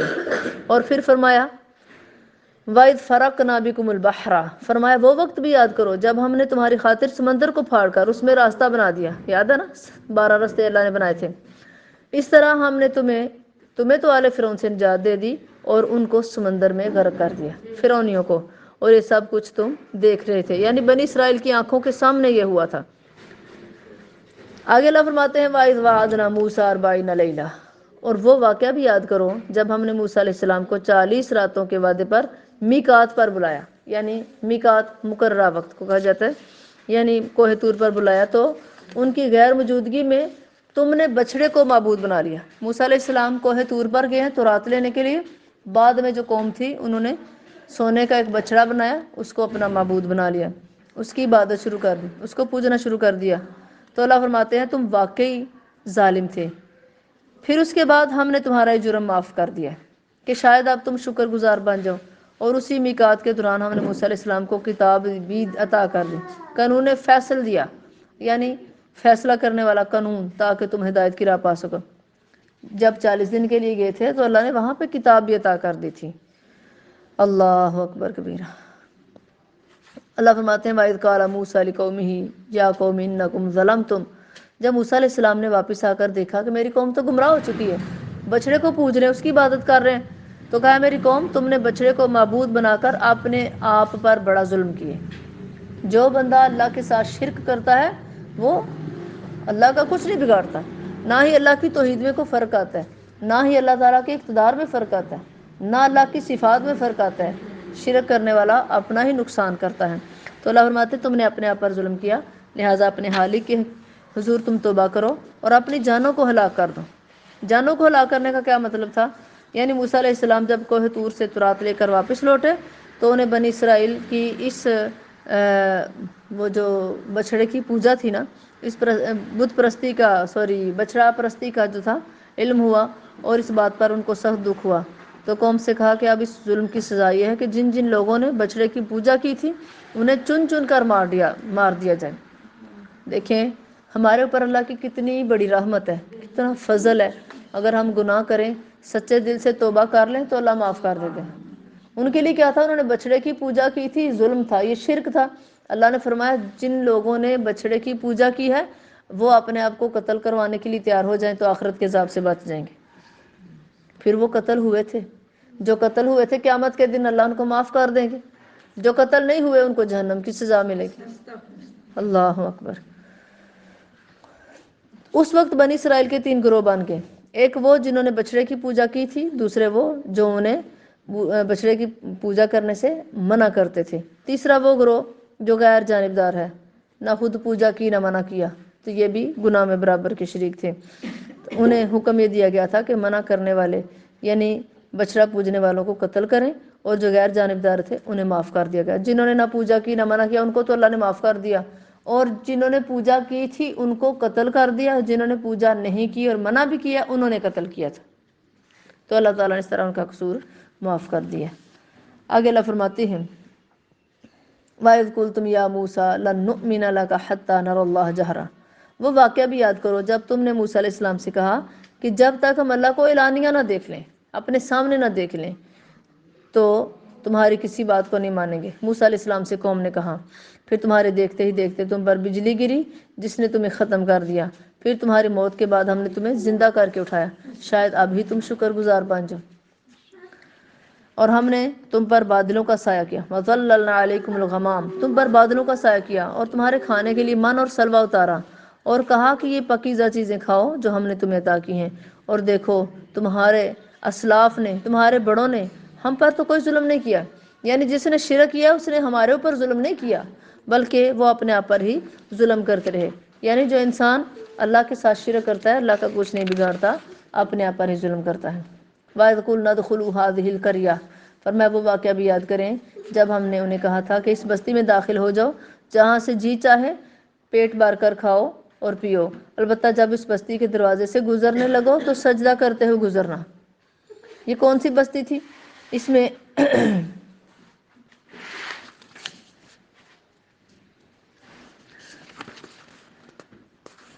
اللہ تعالیٰ نے ان کو جو حکم دیا تھا نا وہ یہ تھا کہ تم اپنی بستی میں چلے جاؤ۔ جب یہ تربیت کا عرصہ گزر گیا تو انہوں نے اس بستی کو فتح کر لیا۔ جب موسیٰ علیہ السلام یہ نا سمندر کو پار کر کے جب میدان تیہ میں رہ رہے تھے، پھر ادھر موسیٰ علیہ السلام ان کو چھوڑ کے کوہ طور پر گئے اور وہاں سے تورات لے کر آئے۔ اس کے بعد اللہ نے ان کو حکم دیا کہ تم جو ہے اپنی جب اس بستی میں واپس جاؤ گے نا تو تم نے سجدہ کرتے ہوئے گزرنا ہے، یعنی عاجزی کے ساتھ، انکساری کے ساتھ۔ یہ نہیں کہ اب ہم اپنے وطن میں آ رہے ہیں تو ہم غرور کریں کہ ہمیں کوئی روک نہیں سکتا، ہمیں کوئی چھیڑ نہیں سکتا۔ تو فرمایا اب یہ تربیت کا جب عرصہ گزرا تو انہوں نے ایک بستی کو فتح کر لیا، تو ہم نے انہیں ہدایت کی کہ اس شہر میں اللہ کے حضور سجدہ ریز ہو کر اور بڑی عاجزی کے ساتھ تم نے داخل ہونا ہے اور اللہ سے بخشش بھی مانگنی ہے، اور یعنی تم نے یہ کہنا ہے وَقُولُوا حِطَّةٌ، تم نے حِطَّةٌ کہتے ہو یہاں سے جانا ہے۔ حِطَّةٌ کا مطلب یہ ہے کہ اللہ ہم اپنے گناہوں کی معافی مانگتے ہیں۔ تو اللہ فرماتے ہیں جب تم حِطَّةٌ کہو گے تو ہم تمہاری خطائیں معاف کر دیں گے اور نیکوں پر اپنا مزید فضل بھی کریں گے۔ مگر ان ظالموں نے وہ بات ہی بدل دی، انہوں نے حِنطَةٌ فی شعرۃ کہہ دیا، سجدہ کرنے کی بجائے جو ہے وہ اپنے سینوں کو گھسیٹتے ہوئے گئے اور حِنطَةٌ فی شعرۃ کہہ دیا، یعنی عاجزی بھی نہیں کی اور اللہ کے الفاظ کو بھی بدل دیا۔ تو اللہ فرماتے ہیں اس کے بدلے میں ہم نے ان کے اوپر اپنا عذاب نازل کر دیا، کیونکہ انہوں نے وہ بات بدل دی جو ہم نے ان سے کہی تھی۔ تو ہم نے ایسے ظالموں پر آسمان سے عذاب نازل کیا۔ اور وہ وقت بھی یاد کیجئے جب موسیٰ علیہ السلام نے اپنی قوم کے لیے پانی کی دعا کی تو ہم نے انہیں کہا کہ فلاں چٹان پر اپنا عصا مارو، پتھر پر عصا مارو، چنانچہ اس پتھر سے 12 چشمے پھوٹ پڑے۔ اور کون سی قوم؟ موسیٰ علیہ السلام کی قوم کے 12 قبیلے تھے، ان میں سے ہر قبیلے نے اپنا وہ پانی کا چشمہ، پانی کا گھاٹ پہچان لیا۔ تو ساتھ ہی ہم نے انہیں یہ بھی کہہ دیا تھا کہ اللہ تعالیٰ کے عطا کردہ رزق سے کھاؤ اور پیو، مگر ایک دوسرے کی چیزیں غصب کر کے نہیں، یعنی ایک دوسرے سے چھیننی نہیں ہے۔ یہ نہیں کہ تم ان کے چشمے سے پانی پیو، ان کے پاس جو کھانا اس میں سے کھاؤ پیو اور فساد برپا کرو، ایسا نہیں کرنا۔ تو فرمایا ایک دوسرے کی چیزیں غصب کر کے ایک دوسرے کے اوپر ظلم نہ کرو، زمین میں فساد برپا نہ کرو۔ وَإِذْ قُلْتُمْ يَا مُوسَىٰ لَن نَّصْبِرَ عَلَىٰ طَعَامٍ وَاحِدٍ، پھر ان کے لیے آسمان سے جو من سلوا نازل ہوتا تھا، پکا پکا کھانا نازل ہوتا۔ اللہ نے فرمایا وہ وقت بھی یاد کریں جب تم نے موسیٰ علیہ السلام سے کہا تھا کہ موسیٰ ہم ایک ہی طرح کے کھانے پر ہرگز صبر نہیں کر سکتے، یعنی اب ہم سے نہیں کھایا جاتا، لہٰذا ہمارے لیے اپنے رب سے ان چیزوں کے لیے دعا کرو جو زمین سے پیدا ہوتی ہیں، جیسے ساگ ہو، ترکاری، گیہوں، مسور، پیاز وغیرہ۔ تو موسیٰ علیہ السلام نے انہیں حکم دیا کہ انہیں کہا کہ کیا تم بہتر چیز کے بدلے گھٹیا چیز تبدیل کرنا چاہتے ہو؟ یعنی جو اللہ آسمان سے نازل کر رہے ہیں وہ تو بہتر ہے، اور جو زمین سے نکلنی ہے وہ گھٹیا ہے، پھر محنت، مشقت اور ذلت الگ سے ہیں۔ تو یہی بات ہے، تو پھر ایسا کرو تم کسی شہر کی طرف نکل جاؤ، تم جو چاہتے ہو وہاں تمہیں مل جائے گا۔ اور انجام کار ان پر ذلت اور بدحالی مسلط کر دی گئی اور وہ اللہ کے غضب میں آ گئے، جس کی وجہ یہ تھی کہ وہ اللہ تعالیٰ کی آیات کا انکار کرتے تھے، اللہ کے نبیوں کو ناحق قتل کرنے لگے تھے، اور ان سب باتوں کا سبب یہ تھا کہ وہ اللہ کی نافرمانی کرتے تھے اور شریعت کی حدود سے آگے نکل جاتے تھے۔ جو لوگ بظاہر ایمان لائے اور جو یہودی ہیں، عیسائی یا صابی، ان الذین آمنوا والذین ہادوا والنصارى والصابئین، رکوع نمبر 8 ہے۔ فرمایا جو لوگ بظاہر ایمان لائے اور جو یہودی ہیں یا عیسائی یا صابی ہیں، ان میں سے جو بھی فی الحقیقت اللہ پر اور آخرت کے دن پر ایمان لائے اور اچھے عمل بھی کرے، تو ایسے لوگوں کو اپنے رب کے پاس سے اجر ملے گا، ان پر نہ تو کوئی خوف طاری ہوگا اور نہ ہی وہ غمگین ہوں گے۔ آگے اللہ فرماتے ہیں وَإِذْ أَخَذْنَا مِيثَاقَكُمْ وَرَفَعْنَا فَوْقَكُمْ، اے بنی اسرائیل وہ واقعہ بھی یاد کرو جب ہم نے تم پر طور پہاڑ کو بلند کر کے تم سے پختہ وعدہ لیا تھا۔ طور پہاڑ کیوں بلند کیا تھا؟ یہ واقعہ بھی بنی اسرائیل کے اس دور سے تعلق رکھتا ہے جب ان کے 70 منتخب افراد پر بجلی گری اور انہیں ہلاک کیا گیا، تو پھر وہ دوبارہ زندہ ہوئے، ان کو بھی، ان کے ساتھ بنی اسرائیل کے دوسرے لوگوں کو بھی طور کے دامن میں کھڑا کیا گیا اور طور پہاڑ کو ان پر اس طرح جھکا دیا گیا جیسے وہ ان کے اوپر ایک سائبان ہے۔ اب پیچھے سمندر تھا اور آگے سروں کے اوپر سائبان کی طرح طور پہاڑ تھا۔ اس وقت ان سے پوچھا گیا بتاؤ تورات پر عمل کرو گے کہ نہیں؟ وہ اقرار کرتے وہ اقرار کرتے ہو جو ہم نے تم سے لیا ہے اور اسے پوری مضبوطی سے عہد و پیمان کرو، ورنہ ابھی تمہارے اوپر طور پہاڑ کو ہم گرا دیں گے، تمہیں کچل دیں گے۔ تو اس وقت بنی اسرائیل کو اپنی نافرمانی اور غلطیوں اور عہد شکنیوں کا احساس ہوا، اپنے گناہوں سے توبہ کی اور تورات پر عمل پیرا ہونے کا پختہ اقرار کر لیا۔ تو اور یہ اس لیے کیا گیا تاکہ تم لوگوں میں کچھ پرہیزگاری کی صفت پیدا ہو۔ مطلب یہ تھا کہ اگر تم تورات کے اوپر عمل کرو گے تو یہ طور پہاڑ کو ہم پیچھے ہٹا دیں گے۔ انہوں نے وعدہ کر لیا، جب اللہ نے طور پہاڑ کو پیچھے ہٹایا کچھ تو وعدے پر پورے اترے، کچھ وعدے سے مکر گئے۔ تو اللہ فرماتے ہیں تم نے وعدہ تو کیا تھا کہ ہم پکا وعدہ کرتے ہیں کہ ہم تورات کے احکام پر عمل کریں گے، اور جو کتاب ہم نے تمہیں دی ہے اس پر مضبوطی سے عمل پیرا ہونا، اور جو حکام اس میں درج ہیں انہیں خوب یاد رکھنا، اس طرح شاید تم پرہیزگار بن جاؤ۔ مگر ثم تولیتم من بعد ذلک، تم اس عہد سے پھر گئے، اور اگر اللہ تعالیٰ کا فضل اور اس کی رحمت تمہارے شامل حال نہ ہوتی تو تم نقصان اٹھانے والوں میں سے ہو جاتے۔ وَلَقَدْ عَلِمْتُمُ الَّذِينَ اعْتَدَوْا، اور تم اپنے ان لوگوں کو بھی خوب جانتے ہو جنہوں نے سبت کہتے ہیں ہفتے کو، ہفتے کے دن چھٹی منانے کے قانون کے بارے میں زیادتی کی۔ ہفتے کے دن ان کو مچھلیاں پکڑنے سے منع کیا گیا تھا، تو انہوں نے مچھلیاں دھوکے سے پکڑیں، یعنی پانی کے ارد گرد حوض بنا لیے۔ جب مچھلیاں جمع ہو گئیں تو اتوار کو پکڑ لیں، تو کہا کہ ہم نے ہفتے کو نہیں پکڑی، حالانکہ حوض کے اندر ہفتے کو جمع کی تھیں، اور یہ آزمائش تھی ان کے اوپر کہ ہفتے کو ہی زیادہ مچھلیاں آتی تھیں۔ تو انہوں نے مچھلیاں پکڑ کے اللہ تعالیٰ کے قانون کو جو ہے ختم کر دیا۔ تو اللہ فرماتے ہیں ہم نے ان سے کہا کہ تم بندر بن جاؤ، یعنی اللہ تعالیٰ کے اس حکم کی نافرمانی کی وجہ سے اللہ نے ان کو بندر اور خنزیر بنا دیا۔ پھر ہم نے اس واقعہ کو ان لوگوں کے لیے بھی عبرت بنا دیا جو اس وقت موجود تھے، اور ان کے لیے بھی جو بعد میں آئیں گے، اور اسے ڈرنے والوں کے لیے نصیحت بنا دیا۔ یعنی اب ہم ڈرتے ہیں کہ اگر ہم نے کوئی ایسی نافرمانی کی تو کہیں ایسا نہ ہو کہ اللہ ہمیں بھی ان میں شامل کر دے، تو اللہ نے بعد میں آنے والوں کے لیے بھی ایک نصیحت بنا دی ہے۔ وَإِذْ قَالَ مُوسَىٰ لِقَوْمِهِ يَا قَوْمِ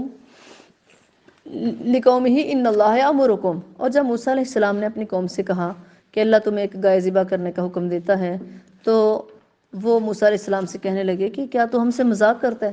بات یہ ہے کہ بنی اسرائیل کا ایک آدمی قتل ہو گیا، اور اس نے دوسرے بنی اسرائیل کے دروازے پر رکھ دیا اور جا کر ان سے دیت طلب کی۔ تو وہ انہوں نے کہا کہ ہم نے تو اس کو قتل نہیں کیا، بھتیجے نے اپنے چچا کو قتل کیا تھا، اور کسی اور بنی اسرائیلی کے دروازے پر رکھ دیا، اور صبح جا کر ان سے دیت مانگنے لگا، خون بہا مانگنے لگا، اس کے خون کی قیمت مانگنے لگا۔ تو وہ موسیٰ علیہ السلام کے پاس آئے کہ یہ معاملہ ہو گیا، تو ہم نے تو قتل نہیں کیا، تو ہم سے دیت مانگی جا رہی ہے۔ تو موسیٰ علیہ السلام نے حکم دیا کہ گائے ذبح کرو۔ اگر وہ اس حکم کو مان لیتے، گائے کو ذبح کرتے، اس کے گوشت کا ایک ٹکڑا اس میت کے ساتھ لگاتے، تو اس نے فوراً بتا دینا تھا، لیکن انہوں نے سوال پر سوال کیے، وہ گائے کیسی ہو، اس کی عمر کتنی ہو، کیا کرے کیا نہ کرے، اس کا رنگ کیسا ہو۔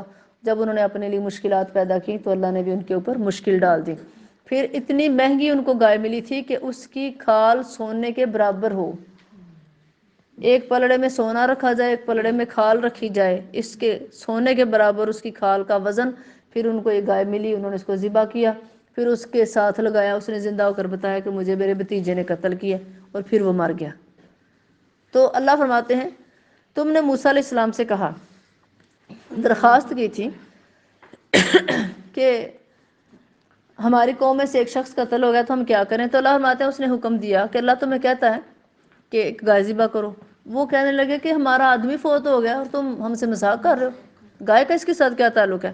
موسیٰ علیہ السلام نے جواب دیا، میں اس بات سے اللہ کی پناہ چاہتا ہوں کہ میں جاہلوں جیسی باتیں کروں، یعنی مجھے کیا ضرورت ہے مذاق کرنے کی، میں اللہ کا پیغمبر ہوں، اللہ کے حکم سے کہہ رہا ہوں۔ وہ کہنے لگے موسیٰ آپ اپنے رب سے درخواست کیجئے کہ وہ ہم پر واضح کر دے کہ وہ گائے کیسی ہونی چاہیے۔ موسیٰ علیہ السلام نے انہیں جواب دیا کہ اللہ فرماتا ہے وہ گائے ایسی ہونی چاہیے جو نہ تو بوڑھی ہو اور نہ ہی بچی ہو، بلکہ درمیانی عمر کی جوان ہو، لہٰذا تمہیں جو حکم دیا جا رہا ہے اس پر عمل کرو۔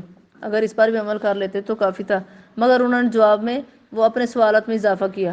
وہ پھر کہنے لگے موسیٰ اپنے پروردگار سے درخواست کیجئے وہ ہمارے لیے اس کے رنگ کی بھی وضاحت کر دے کہ اس کا رنگ کیسا ہو۔ موسیٰ علیہ السلام نے فرمایا اللہ فرماتا ہے کہ ایسے شوخ زرد رنگ کے، یعنی ایسا شوخ رنگ ہو، ایسا زرد رنگ کو جو دیکھنے والوں کو خوش کر دیں۔ وہ کہنے لگے کہ ہمارے لیے اس گائے کی مزید وضاحت کی درخواست کیجیے، کیونکہ ایسی گائے تو بہت ہیں اور مطلوبہ گائے ہم پر مشتبہ ہو گئی، یعنی ہمیں سمجھ نہیں آ رہی کیسی ہونی چاہیے، اور اگر اللہ نے چاہا تو ہم ضرور اس کا پتہ لگا لیں۔ اگر وہ انشاءاللہ نہ کہتے تو قیامت تک ان کا مسئلہ حل ہی نہیں ہونا تھا۔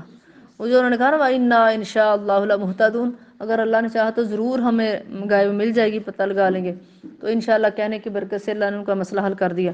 موسیٰ علیہ السلام نے کہا وہ گائے ایسی ہونی چاہیے جس سے خدمت نہ لی جائے، یعنی کوئی کام کاج نہ کرے، بالکل فارغ ہو، نہ زمین کو جوتتی ہو، نہ ہل چلاتی ہو، نہ کھیتی کو پانی دیتی ہو، صحیح سلامت ہو، یعنی تندرست بھی ہو، اور اس میں کوئی داغ دبا نہ ہو، بس ایک ہی رنگ کی ہو۔ تو وہ کہنے لگے موسیٰ اب تم نے ٹھیک بات کہی ہے، اتنا کچھ پوچھنے کے بعد۔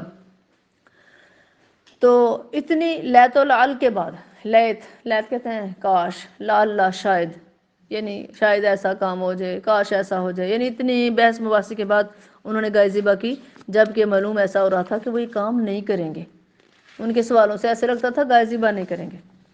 تو اللہ فرماتے ہیں وَإِذْ قَتَلْتُمْ نَفْسًا فَادَّارَأْتُمْ، اور اے بنی اسرائیل وہ واقعہ بھی یاد کیجئے جب تم نے ایک آدمی کو مار ڈالا۔ اب دیکھیں مسئلے کا حل پہلے ذکر کیا گیا اور مسئلہ بعد میں ذکر کیا جا رہا ہے۔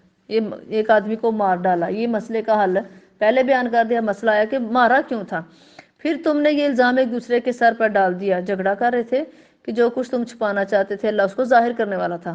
انہوں نے بھتیجے نے چچا کو قتل کر کے اپنی طرف سے تو رات کو قتل کیا، کون سا کوئی دیکھ رہا ہے، تو کسی اور کے دروازے کے آگے پھینک دیا، تو اللہ تو اس کو ظاہر کرنے والا تھا، اللہ تو قادر تھا، اللہ نے اس کو زندہ کر کے دکھانا تھا لوگوں کو کہ جو رب دنیا میں زندہ کر سکتا ہے، جو قیامت کو نہیں مانتے، آخرت میں زندہ ہونے کو نہیں مانتے، اللہ ان کو بھی دکھانا چاہتا تھا کہ اللہ کیسے زندہ کر سکتا ہے۔ تو فرمایا اللہ اسے ظاہر کرنے والا تھا، تو ہم نے حکم دیا کہ اس ذبح شدہ گائے کے گوشت کا ایک ٹکڑا مقتول کی لاش پر مارو، چنانچہ مقتول نے بول کر اپنے قاتل کا پتہ بتا دیا۔ اللہ تعالیٰ اسی طرح مردوں کو زندہ کرے گا اور تمہیں اپنی نشانی دکھاتا ہے تاکہ تم سمجھ سکو۔ ایسی واضح نشانی دیکھنے کے بعد پھر تمہارے دل سخت ہو گئے، ثم قست قلوبکم من بعد ذلک، اتنی واضح نشانی دیکھنے کے بعد پھر تمہارے دل ایسے سخت ہو گئے، اتنے سخت جیسے پتھر ہوں یا ان سے بھی سخت تر، کیونکہ پتھروں میں سے کچھ ایسے بھی ہوتے ہیں کہ ان سے نہریں پھوٹ پڑتی ہیں، اور کچھ ایسے بھی ہوتے ہیں جو پھٹ جاتے ہیں تو ان میں سے پانی نکلنے لگتا ہے، اور کچھ ایسے ہوتے ہیں جو اللہ کے ڈر سے لرز کر گر جاتے ہیں۔ تو جو کچھ تم کر رہے ہو اللہ ان سے بے خبر نہیں ہے۔ اب ان پتھروں سے لوگوں کی بھی تشبیہ دی جا رہی ہے، یہ نا انسانوں سے بھی تشبیہ دی جا رہی ہے کہ جس طرح پتھر ہے نا، اس طرح کچھ لوگ بھی ایسے ہوتے ہیں جو بڑے سخت دل ہوتے ہیں، جیسے پتھر ہوتے ہیں، ان کے اوپر کسی کی بات اثر نہیں کرتی۔ تو جس طرح پتھر کچھ ایسے ہوتے ہیں جو نرم پڑ جاتے ہیں، ان میں سے چشمے پھوٹ پڑتے ہیں، اسی طرح کچھ لوگوں کے دل ایسے ہوتے ہیں کہ ان کو پہلے تو کچھ سمجھ نہیں ہوتی، لیکن جیسے ان کو کچھ سمجھایا جاتا ہے تو ان کے اوپر دین کا اثر ہو جاتا ہے، اس کو قبول کر لیتے ہیں۔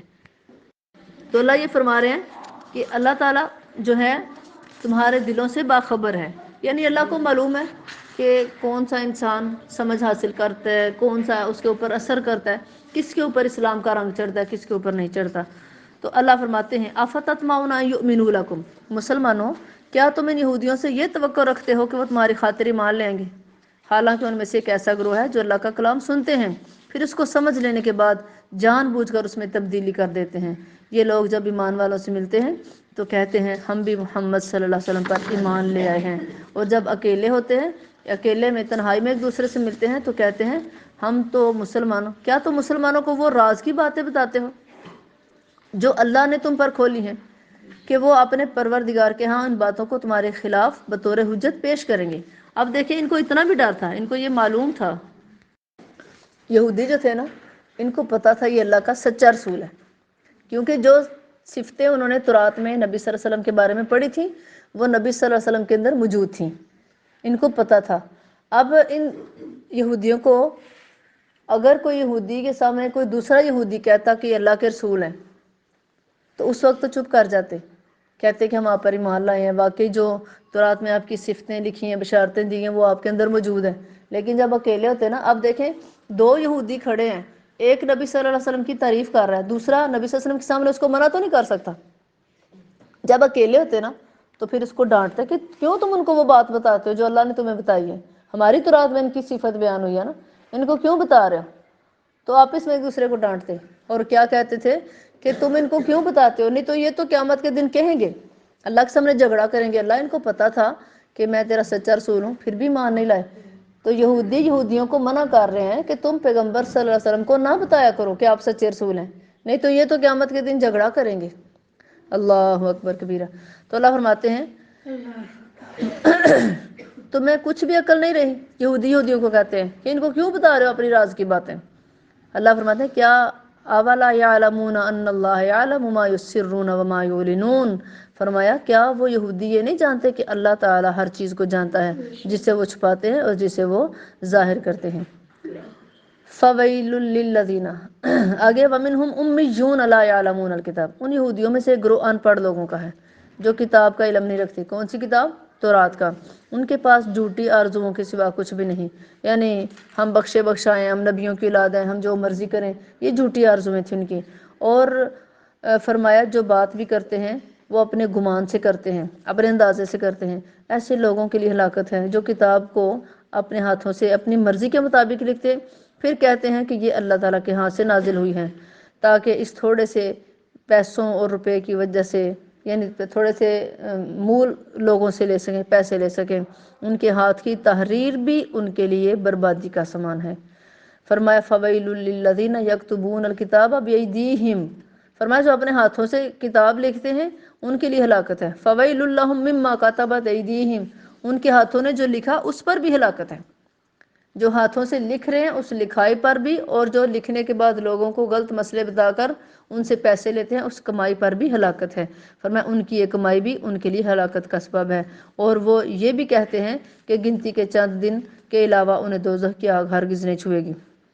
وقالوا لن تمسنا النار الا ایاما معدودہ، وہ کہتے ہیں جتنے دن ہم نے بچڑے کی پوجا کی ہے نا بس اتنے دن جہنم کی آگ لگے گی، اس کے بعد ہم جہنم سے نکال لیے جائیں گے اور مسلمان اور حضرت محمد صلی اللہ علیہ وسلم جہنم میں ہماری جگہ لے لیں گے۔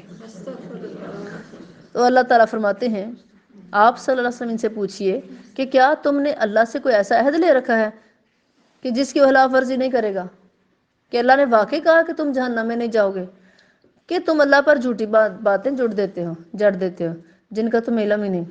اللہ فرماتے ہیں بات یہ ہے کہ جس نے بھی برے کام کی، بلا من کسب سیئۃ، جس نے بھی برے کام کیے پھر اس کے گناہوں نے اس کا احاطہ کر لیا، اس کے گناہوں نے اس کا گھیرا کر لیا، تو ایسے ہی لوگ اہل دوزخ ہیں جس میں وہ ہمیشہ ہمیشہ رہیں گے۔ والذین آمنوا وعملوا الصالحات، اور جو لوگ ایمان لائے اور اچھے عمل کیے تو یہی لوگ جنت کے مستحق ہیں جس میں وہ ہمیشہ ہمیشہ رہیں گے۔ وہ وقت بھی یاد کیجئے وَإِذْ أَخَذْنَا مِيثَاقَ بَنِي إِسْرَائِيلَ، جب ہم نے بنی اسرائیل سے پختہ عہد لیا تھا کہ تم لوگ اللہ تعالیٰ کے علاوہ کسی کی عبادت نہ کرو گے، والدین سے، رشتہ داروں سے، یتیموں اور مسکینوں سے اچھا برتاؤ کرو گے، لوگوں سے اچھی باتیں کہو گے، نماز کو قائم کرو گے، زکوٰۃ دیتے رہو گے، پھر تم میں سے سوائے چند آدمیوں کے باقی سب اس عہد سے پھر گئے اور اب تک تم عہد سے اعراض کر رہے ہو، یعنی ابھی بھی تم اپنے وعدے کو پورا کرنے کی طرف نہیں آئے۔ اور وہ وقت بھی یاد کرو جب ہم نے تم سے پختہ عہد لیا تھا کہ تم آپس میں خون ریزی نہیں کرو گے۔ وَإِذْ أَخَذْنَا مِيثَاقَكُمْ لَا تَسْفِكُونَ دِمَاءَكُمْ، یہ والی آیت، فرمایا ہم نے تم سے پکا وعدہ لیا تھا کہ آپس میں خون ریزی نہیں کرو گے اور نہ ہی اپنے بھائیوں کو ان کے گھروں سے جلا وطن کرو گے۔ پھر تم نے ان باتوں کا اقرار کیا تھا اور اس چیز کی تم خود گواہی بھی دیتے ہو کہ ہم نے یہ وعدہ کیا تھا کہ کسی کو قتل نہیں کرنا۔ اللہ نے ان سے 4 وعدے لیے تھے کہ تم نے اپنوں میں سے کسی کو قتل نہیں کرنا، کسی کو اس کے گھر سے نہیں نکالنا، اور کسی کی ظلم پر مدد نہیں کرنی، اور اگر کوئی قیدی ہو جائے تو فدیہ دے کے اس کو چھڑوا لینا ہے۔ تو انہوں نے پہلے لوگوں کو قتل کرتے، پھر ان کو ان کے گھروں سے نکال دیتے، اور جب وہ کسی کی قید میں چلا جاتا تو فدیہ دے کے چھڑا لاتے۔ اللہ فرماتے ہیں کسی حکم پر عمل کرتے ہو کسی پر نہیں، یعنی جس میں تمہاری عزت ہے کہ لوگ کہیں کتنا اچھا ہے اس نے فدیہ دے کے اس کو چھڑا لیا، اس میں تمہاری عزت تھی، دنیا کو دکھلانے کے لیے تم نے اس حکم پر عمل کیا، تو باقی تم نے کسی حکم پر عمل نہیں کیا، ان کو قتل بھی کیا، ان کو گھروں سے بھی نکالا، ظالموں کی مدد بھی کی۔ تو فرمایا یہ کتاب کے بعض حصے پر ایمان ہے، بعض کا انکار ہے، اس کی وجہ سے تمہیں سخت عذاب بھی ہوگا اور تمہیں رسوائی بھی ہوگی۔ اللہ اکبر کبیرہ۔ فرمایا پھر تم وہی لوگ ہو، ثم انتم ہؤلاء تقتلون انفسکم، فرمایا پھر تم وہی لوگ ہو جو اپنوں کو قتل کرتے ہو اور اپنے ہی لوگوں میں سے کچھ لوگوں کو ان کے گھروں سے جلا وطن کرتے ہو، پھر ظلم کی وجہ سے ان کے خلاف چڑھاتے ہو، اور اگر وہ قیدی بن کر آ جائیں تو ان کا فدیہ ادا کر کے انہیں چھڑا لیتے ہو، حالانکہ ان کو نکالنا ہی حرام تھا۔ تم نے فدیہ دے کر ان کو چھڑایا تو گھر سے نکالا ہی کیوں؟ تم گھر سے نکالتے نہ تو وہ کسی کی قید میں نہ جاتا۔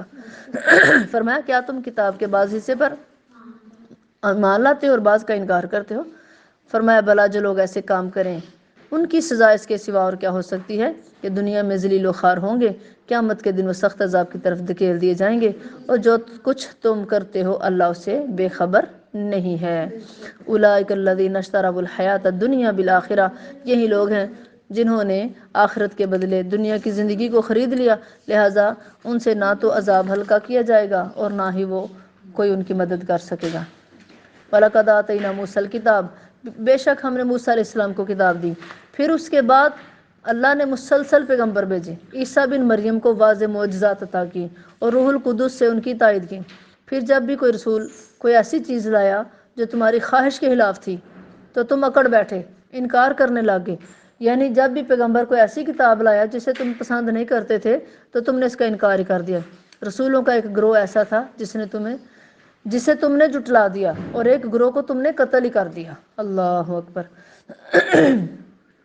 اس میں یہودیوں نے انبیاء کا قتل کیا، جیسے ان لوگوں نے سیدنا عیسیٰ علیہ السلام کو بھی جھٹلا دیا، اور حضرت محمد رسول اللہ صلی اللہ علیہ وسلم کو بھی جھٹلا دیا، اور سیدنا زکریا اور یحییٰ علیہ السلام کو قتل کر دیا، اور عیسیٰ علیہ السلام کو بھی قتل کروانے کے در پہ ہو گئے، مگر اللہ تعالیٰ نے انہیں اپنی خاص مہربانی سے انہیں اپنے پاس اوپر بلا لیا، اوپر اٹھا لیا۔ تو اللہ فرماتے ہیں وَقَالُوا قُلُوبُنَا غُلْفٌ، یہودی کہتے ہیں کہ ان کے دل غلافوں میں محفوظ ہیں، یعنی جن میں کوئی نیا عقیدہ داخل نہیں ہو سکتا۔ ان یہودیوں کو جب کہا گیا نا قرآن پر ہی مان لاؤ، تو انہوں نے کہا کہ ہمارے پاس جو علم ہے نا تورات کا وہ بہت زیادہ ہے، ہمارے دلوں کے اندر اتنا علم ہے کہ کسی اور علم کی گنجائش نہیں، اور ہمارے دلوں کے اوپر غلاف چڑھ گیا، یعنی کوئی اور علم نہیں سما سکتا۔ تو اللہ نے فرمایا غلاف نہیں ہے، کلا بل ران علی قلوبہم ما کانوا یکسبون، یہ تو تمہارے گناہوں کی وجہ سے زنگ چڑھ چکا ہے۔ انہوں نے کہا کہ اب یہ بات ذرا بڑے مزے کی توجہ رکھنی ہے آپ نے، انہوں نے جو کہا کہ ہمارے دلوں میں تورات کے علم کے علاوہ کوئی اور علم نہیں سما سکتا، لہٰذا ہم قرآن پر ایمان نہیں لائیں گے، صاف انکار کر دیا۔ بات یوں نہیں ہے، بلکہ بات یہ ہے کہ اللہ نے ان کے کفر کی وجہ سے ان پر لعنت کر دی ہے، اس وجہ سے قرآن پر ایمان لانے کی توفیق ہی نہیں ملی۔ آج بھی اگر کوئی قرآن کی طرف نہیں نہ آتا تو وہ یہ نہ کہے کہ اس میں میرا کمال ہے، بلکہ وہ روئے، اپنے نصیب پر روئے کہ اللہ نے اس کو توفیق ہی نہیں دی۔ اگر کوئی بے نماز ہے تو وہ فخر نہ کرے، وہ اپنے بد نصیبی پر روئے کہ اللہ نے پسند ہی نہیں کیا کہ میرے آگے جھکے۔ آج ہم اتنے کافروں کو دیکھتے ہیں کہ ان کے پاس اتنی دولت ہے، اللہ کہتے ہیں میرے در پہ آئے نہ، میں اس کو ویسے دیتا جاتا ہوں، جس طرح ہم کہتے ہیں جاؤ دفعہ ہو میرے سامنے نہ آنا۔ تو اللہ فرماتے ہیں میں ایسے لوگوں کو اپنے سامنے لانے نہیں چاہتا، یعنی اس میں اس کا کمال نہیں ہے، اس کی بد نصیبی ہے جو قرآن سے دور بھاگتا ہے۔ تو اللہ فرماتے ہیں بات یہ ہے کہ اللہ نے ان کے کفر کی وجہ سے ان پر لعنت کر دی، لہٰذا ان میں سے تھوڑے ہی ایمان لاتے ہیں۔ اور فرمایا وَلَمَّا جَاءَهُمْ كِتَابٌ مِّنْ عِندِ اللَّهِ، اور جب ان کے پاس اللہ کی طرف سے ایسی کتاب آ گئی جو اس کتاب کی تصدیق بھی کرتی ہے جو ان یہودیوں کے پاس ہے، یعنی تورات، اور اسے پہلے وہ کفار کے مقابلے میں آنے والے نبی کے ذریعے سے فتح اور نصرت کی دعائیں مانگا کرتے تھے۔ یعنی ان یہودیوں کی اگر کسی، کیونکہ اس دور میں یہ یہودی عالم تھے، موسیٰ علیہ السلام کو ماننے والے مسلمان تھے، ان کی اگر کسی کافر سے جنگ ہوتی تو یہ ان کافروں کو دھمکی دیتے تھے کہ ان قریب ایک آخری پیغمبر آنے والا ہے، ان کے ساتھ مل کر ہم تمہارے اوپر چڑھائی کریں گے، ہم غالب آ جائیں گے، ہم فتح یاب ہو جائیں گے اور تمہیں ہم ذلیل و خوار کریں گے۔ اب وہ جو کافر تھے نا انہوں نے یہودیوں سے سن رکھا تھا آخری نبی آنے والے، تو ان کافروں کو اللہ نے توفیق دی، انہوں نے اس پیغمبر کو مان لیا، یہودیوں نے انکار کر دیا۔ بات تو اپنے نصیبوں کی ہے، بات تو اپنی قسمت کی ہے۔ تو اللہ فرماتے ہیں تو جب بھی ان کے پاس وہ چیز کتاب یا رسول محمد صلی اللہ علیہ وسلم آ گیا جسے انہوں نے پہچان بھی لیا تو اس کا انکار کر دیا، تو ایسے کافروں پر اللہ کی لعنت ہے۔ کیسی بری چیز ہے جس کی خاطر انہوں نے اپنے آپ کو بیچ ڈالا، اور وہ بری چیز یہ ہے کہ وہ محض اس ضد اور حسد کی بنا پر اللہ کی نازل کردہ ہدایت کو قبول کرنے سے انکار کرتے ہیں کہ اللہ نے اپنے فضل سے، یعنی وحی سے، اپنے جس بندے کو خود چاہا اس پر نازل کر دیا۔ یعنی یہ کہتے ہیں کہ بنی اسماعیل سے نبی کیوں آیا؟ نبوت تو اللہ کا فضل ہے، اللہ جس کو چاہے عطا کرے۔ تو فرمایا لہٰذا اب یہ اللہ کے غضب کے مستحق ہوگے، اور ایسے کافروں کو ذلت کا عذاب ہوگا۔ اور جب ان سے کہا جاتا ہے کہ اللہ نے جو کتاب قرآن نازل کیا اس پر ایمان لاؤ، تو کہتے ہیں ہم تو اسی پر ایمان لاتے ہیں جو ہم پر نازل ہوئی، جو بھی میں نے بتایا کہ ہمارے دل تورات کے علم سے پورے ہیں، ہم تو بس تورات پر ایمان لاتے ہیں۔ وہ کہتے ہیں کہ ہم پر جو نازل ہوئی ہے نا تورات، بس اس کے علاوہ کسی اور کو نہیں مانتے۔ وَهُوَ الْحَقُّ مُصَدِّقًا لِمَا مَعَهُمْ، حالانکہ وہ قرآن سچا ہے جو اس تورات کی بھی تصدیق کرتا ہے جو ان کے پاس ہے۔ تو اللہ فرماتے ہیں میرے پیغمبر صلی اللہ علیہ وسلم، قُلْ فَلِمَ تَقْتُلُونَ أَنْبِيَاءَ اللَّهِ، ان سے پوچھئے کہ اگر تم اپنی اس کتاب پر ایمان لائے ہو تو تم نے نبیوں کو کیوں قتل کیا؟ کیا تورات میں اللہ نے حکم دیا تھا نبیوں کو قتل کرو؟ تم نے بچڑے کی پوجا کی، کیا تورات میں اللہ نے حکم دیا تھا بچڑے کی پوجا کرو؟ تو فرمایا تمہارے پاس موسیٰ علیہ السلام واضح دلائل لے کر آئے، واضح معجزات لے کر آئے، پھر تم نے ان کی غیر موجودگی میں بچڑے کو معبود بنا لیا، تو تم خود ہی ظالم ہو کیونکہ تم نے بچڑے کی پوجا کی۔ وَإِذَا أَخَذْنَا مِيثَاقَكُمْ وَرَفَعْنَا فَوْقَكُمُ الطُّورَ، اور وہ واقعہ بھی یاد کرو جب ہم نے طور پہاڑ کو تمہارے اوپر اٹھا کر تم سے اقرار لیا اور حکم دیا تھا کہ جو کتاب تمہیں دی جا رہی ہے اس پر مضبوطی سے عمل کرنا اور اس کے حکام کو غور سے سننا۔ تو تمہارے اسلاف، تمہارے بڑے، تمہارے باپ دادے کہنے لگے کہ ہم نے یہ حکم سن لیا، اور دل میں انہوں نے کہا کہ ہم سن تو لیا لیکن مانیں گے نہیں۔ سمعنا وعصینا، صحابہ کرام کی شان کیا تھی؟ سمعنا واطعنا، اللہ سن بھی لیا مان بھی لیا۔ تو ان یہودیوں نے کہا سمعنا وعصینا، ہم نے سن تو لیا لیکن آہستہ آہستہ دل میں کہتے تھے کوئی نہیں ماننا۔ اللہ اکبر، اللہ نے ان کے اسی کفر کی وجہ سے بچڑے کی محبت ان کے دلوں میں ڈال دی۔ آپ صلی اللہ علیہ وسلم ان سے کہیے کہ اگر تم مومن ہو تو تمہارا یہ ایمان تو کیسی بری باتوں کا حکم دیتا ہے؟ تم کہتے ہو ہمارا تورات پر ایمان ہے، تم نے بچڑے کو بھی معبود بنایا، اللہ کے ساتھ شرک بھی کیا، اللہ کے نبیوں کو بھی قتل کیا، کیا یہ تمہارا ایمان ہے؟ اگر یہ ایمان ہے تو تمہارا ایمان بڑے برے کاموں کا تمہیں حکم دیتا ہے۔ پھر فرمایا قُلْ إِنْ كَانَتْ لَكُمُ الدَّارُ الْآخِرَةُ، آپ صلی اللہ علیہ وسلم ان یہودیوں سے کہہ دیجئے کہ اگر آخرت کا گھر دوسرے تمام لوگوں کو چھوڑ کر صرف تمہارے لیے خاص ہے، یعنی کسی مومن کو جنت کا گھر نہیں ملے گا، صرف تمہیں ملے گا، تو پھر اگر تم اپنے اس دعوے میں سچے ہو تو پھر مرنے اور مر کر فوراً اسے حاصل کرنے کی آرزو کرو، مرنے کی آرزو کرو، اور پھر کہو کہ اللہ ہمیں مرنے کے فوراً بعد جنت دے۔ لیکن یہ لوگ ایسی آرزو کبھی بھی نہیں کریں گے کیونکہ انہیں پتہ ہے ہم جھوٹے ہیں۔ وجہ یہ ہے کہ جو گناہوں کے کام انہوں نے کیے ہیں اپنی آخرت کے لیے آگے بھیجے ہیں، انہیں ان کا علم ہے، تو اللہ ایسے ظالم کو خوب جانتا ہے، اور حقیقت حال تو اس کے برعکس ہے۔ آپ انہیں زندہ رہنے کے لیے سب کچھ سے، سب لوگوں سے زیادہ حریص پائیں گے۔ فرمایا اللہ اکبر کبیرہ، فرمایا وَلَا تَجِدَنَّهُمْ أَحْرَصَ النَّاسِ، فرمایا آپ ان لوگوں کو زندہ رہنے کے لیے سب سے زیادہ حریص پائیں گے، یعنی یہودی اور مشرک سب سے زیادہ زندگی کے حریص ہیں، یعنی یہ چاہتے ہیں ان لوگوں سے بھی زیادہ حریص جو مشرک ہیں۔ فرمایا ان میں سے تو ہر شخص یہ چاہتا ہے، جیسے مشرک اپنی زندگی کا حریص ہوتا ہے نا زیادہ لمبی عمر ملے، فرمایا یہودی اس سے بھی زیادہ حریص ہیں، یہ تو چاہتا ہے کہ اس سے 1000 سال عمر ملے، اور اگر اتنی طویل عمر میں مل جائے تو وہ اسے اللہ کے عذاب سے بچا نہیں سکے گی۔ اللہ تعالیٰ خوب دیکھنے والا ہے جو وہ کام کر رہے ہیں۔ آپ صلی اللہ علیہ وسلم یہودیوں سے کہہ دیجئے کہ جو شخص جبریل کا دشمن ہے اسے معلوم ہونا چاہیے کہ جبریل ہی نے تو اس قرآن کو اللہ کے حکم سے اس کے دل پر اتارا، یعنی نبی صلی اللہ علیہ وسلم کے حکم دل پر، جو اپنے سے پہلی کتابوں کی تصدیق کرتا ہے اور اس میں مومنوں کے لیے ہدایت اور کامیابی کی خوشخبری ہے، اور جو شخص اللہ کا، اس کے فرشتوں کا، اس کے رسولوں کا، جبریل اور میکائیل کا دشمن ہو تو بے شک اللہ سے کافروں کا خود دشمن ہے۔ ہم نے آپ کی طرف نہایت واضح آیات نازل کی جن کا بد کرداروں کے علاوہ کوئی بھی انکار نہیں کرتا۔ کیا ہمیشہ ایسا ہی نہیں ہوا کہ جب بھی ان یہودیوں نے کوئی عہد توڑا، عہد کیا، تو اسے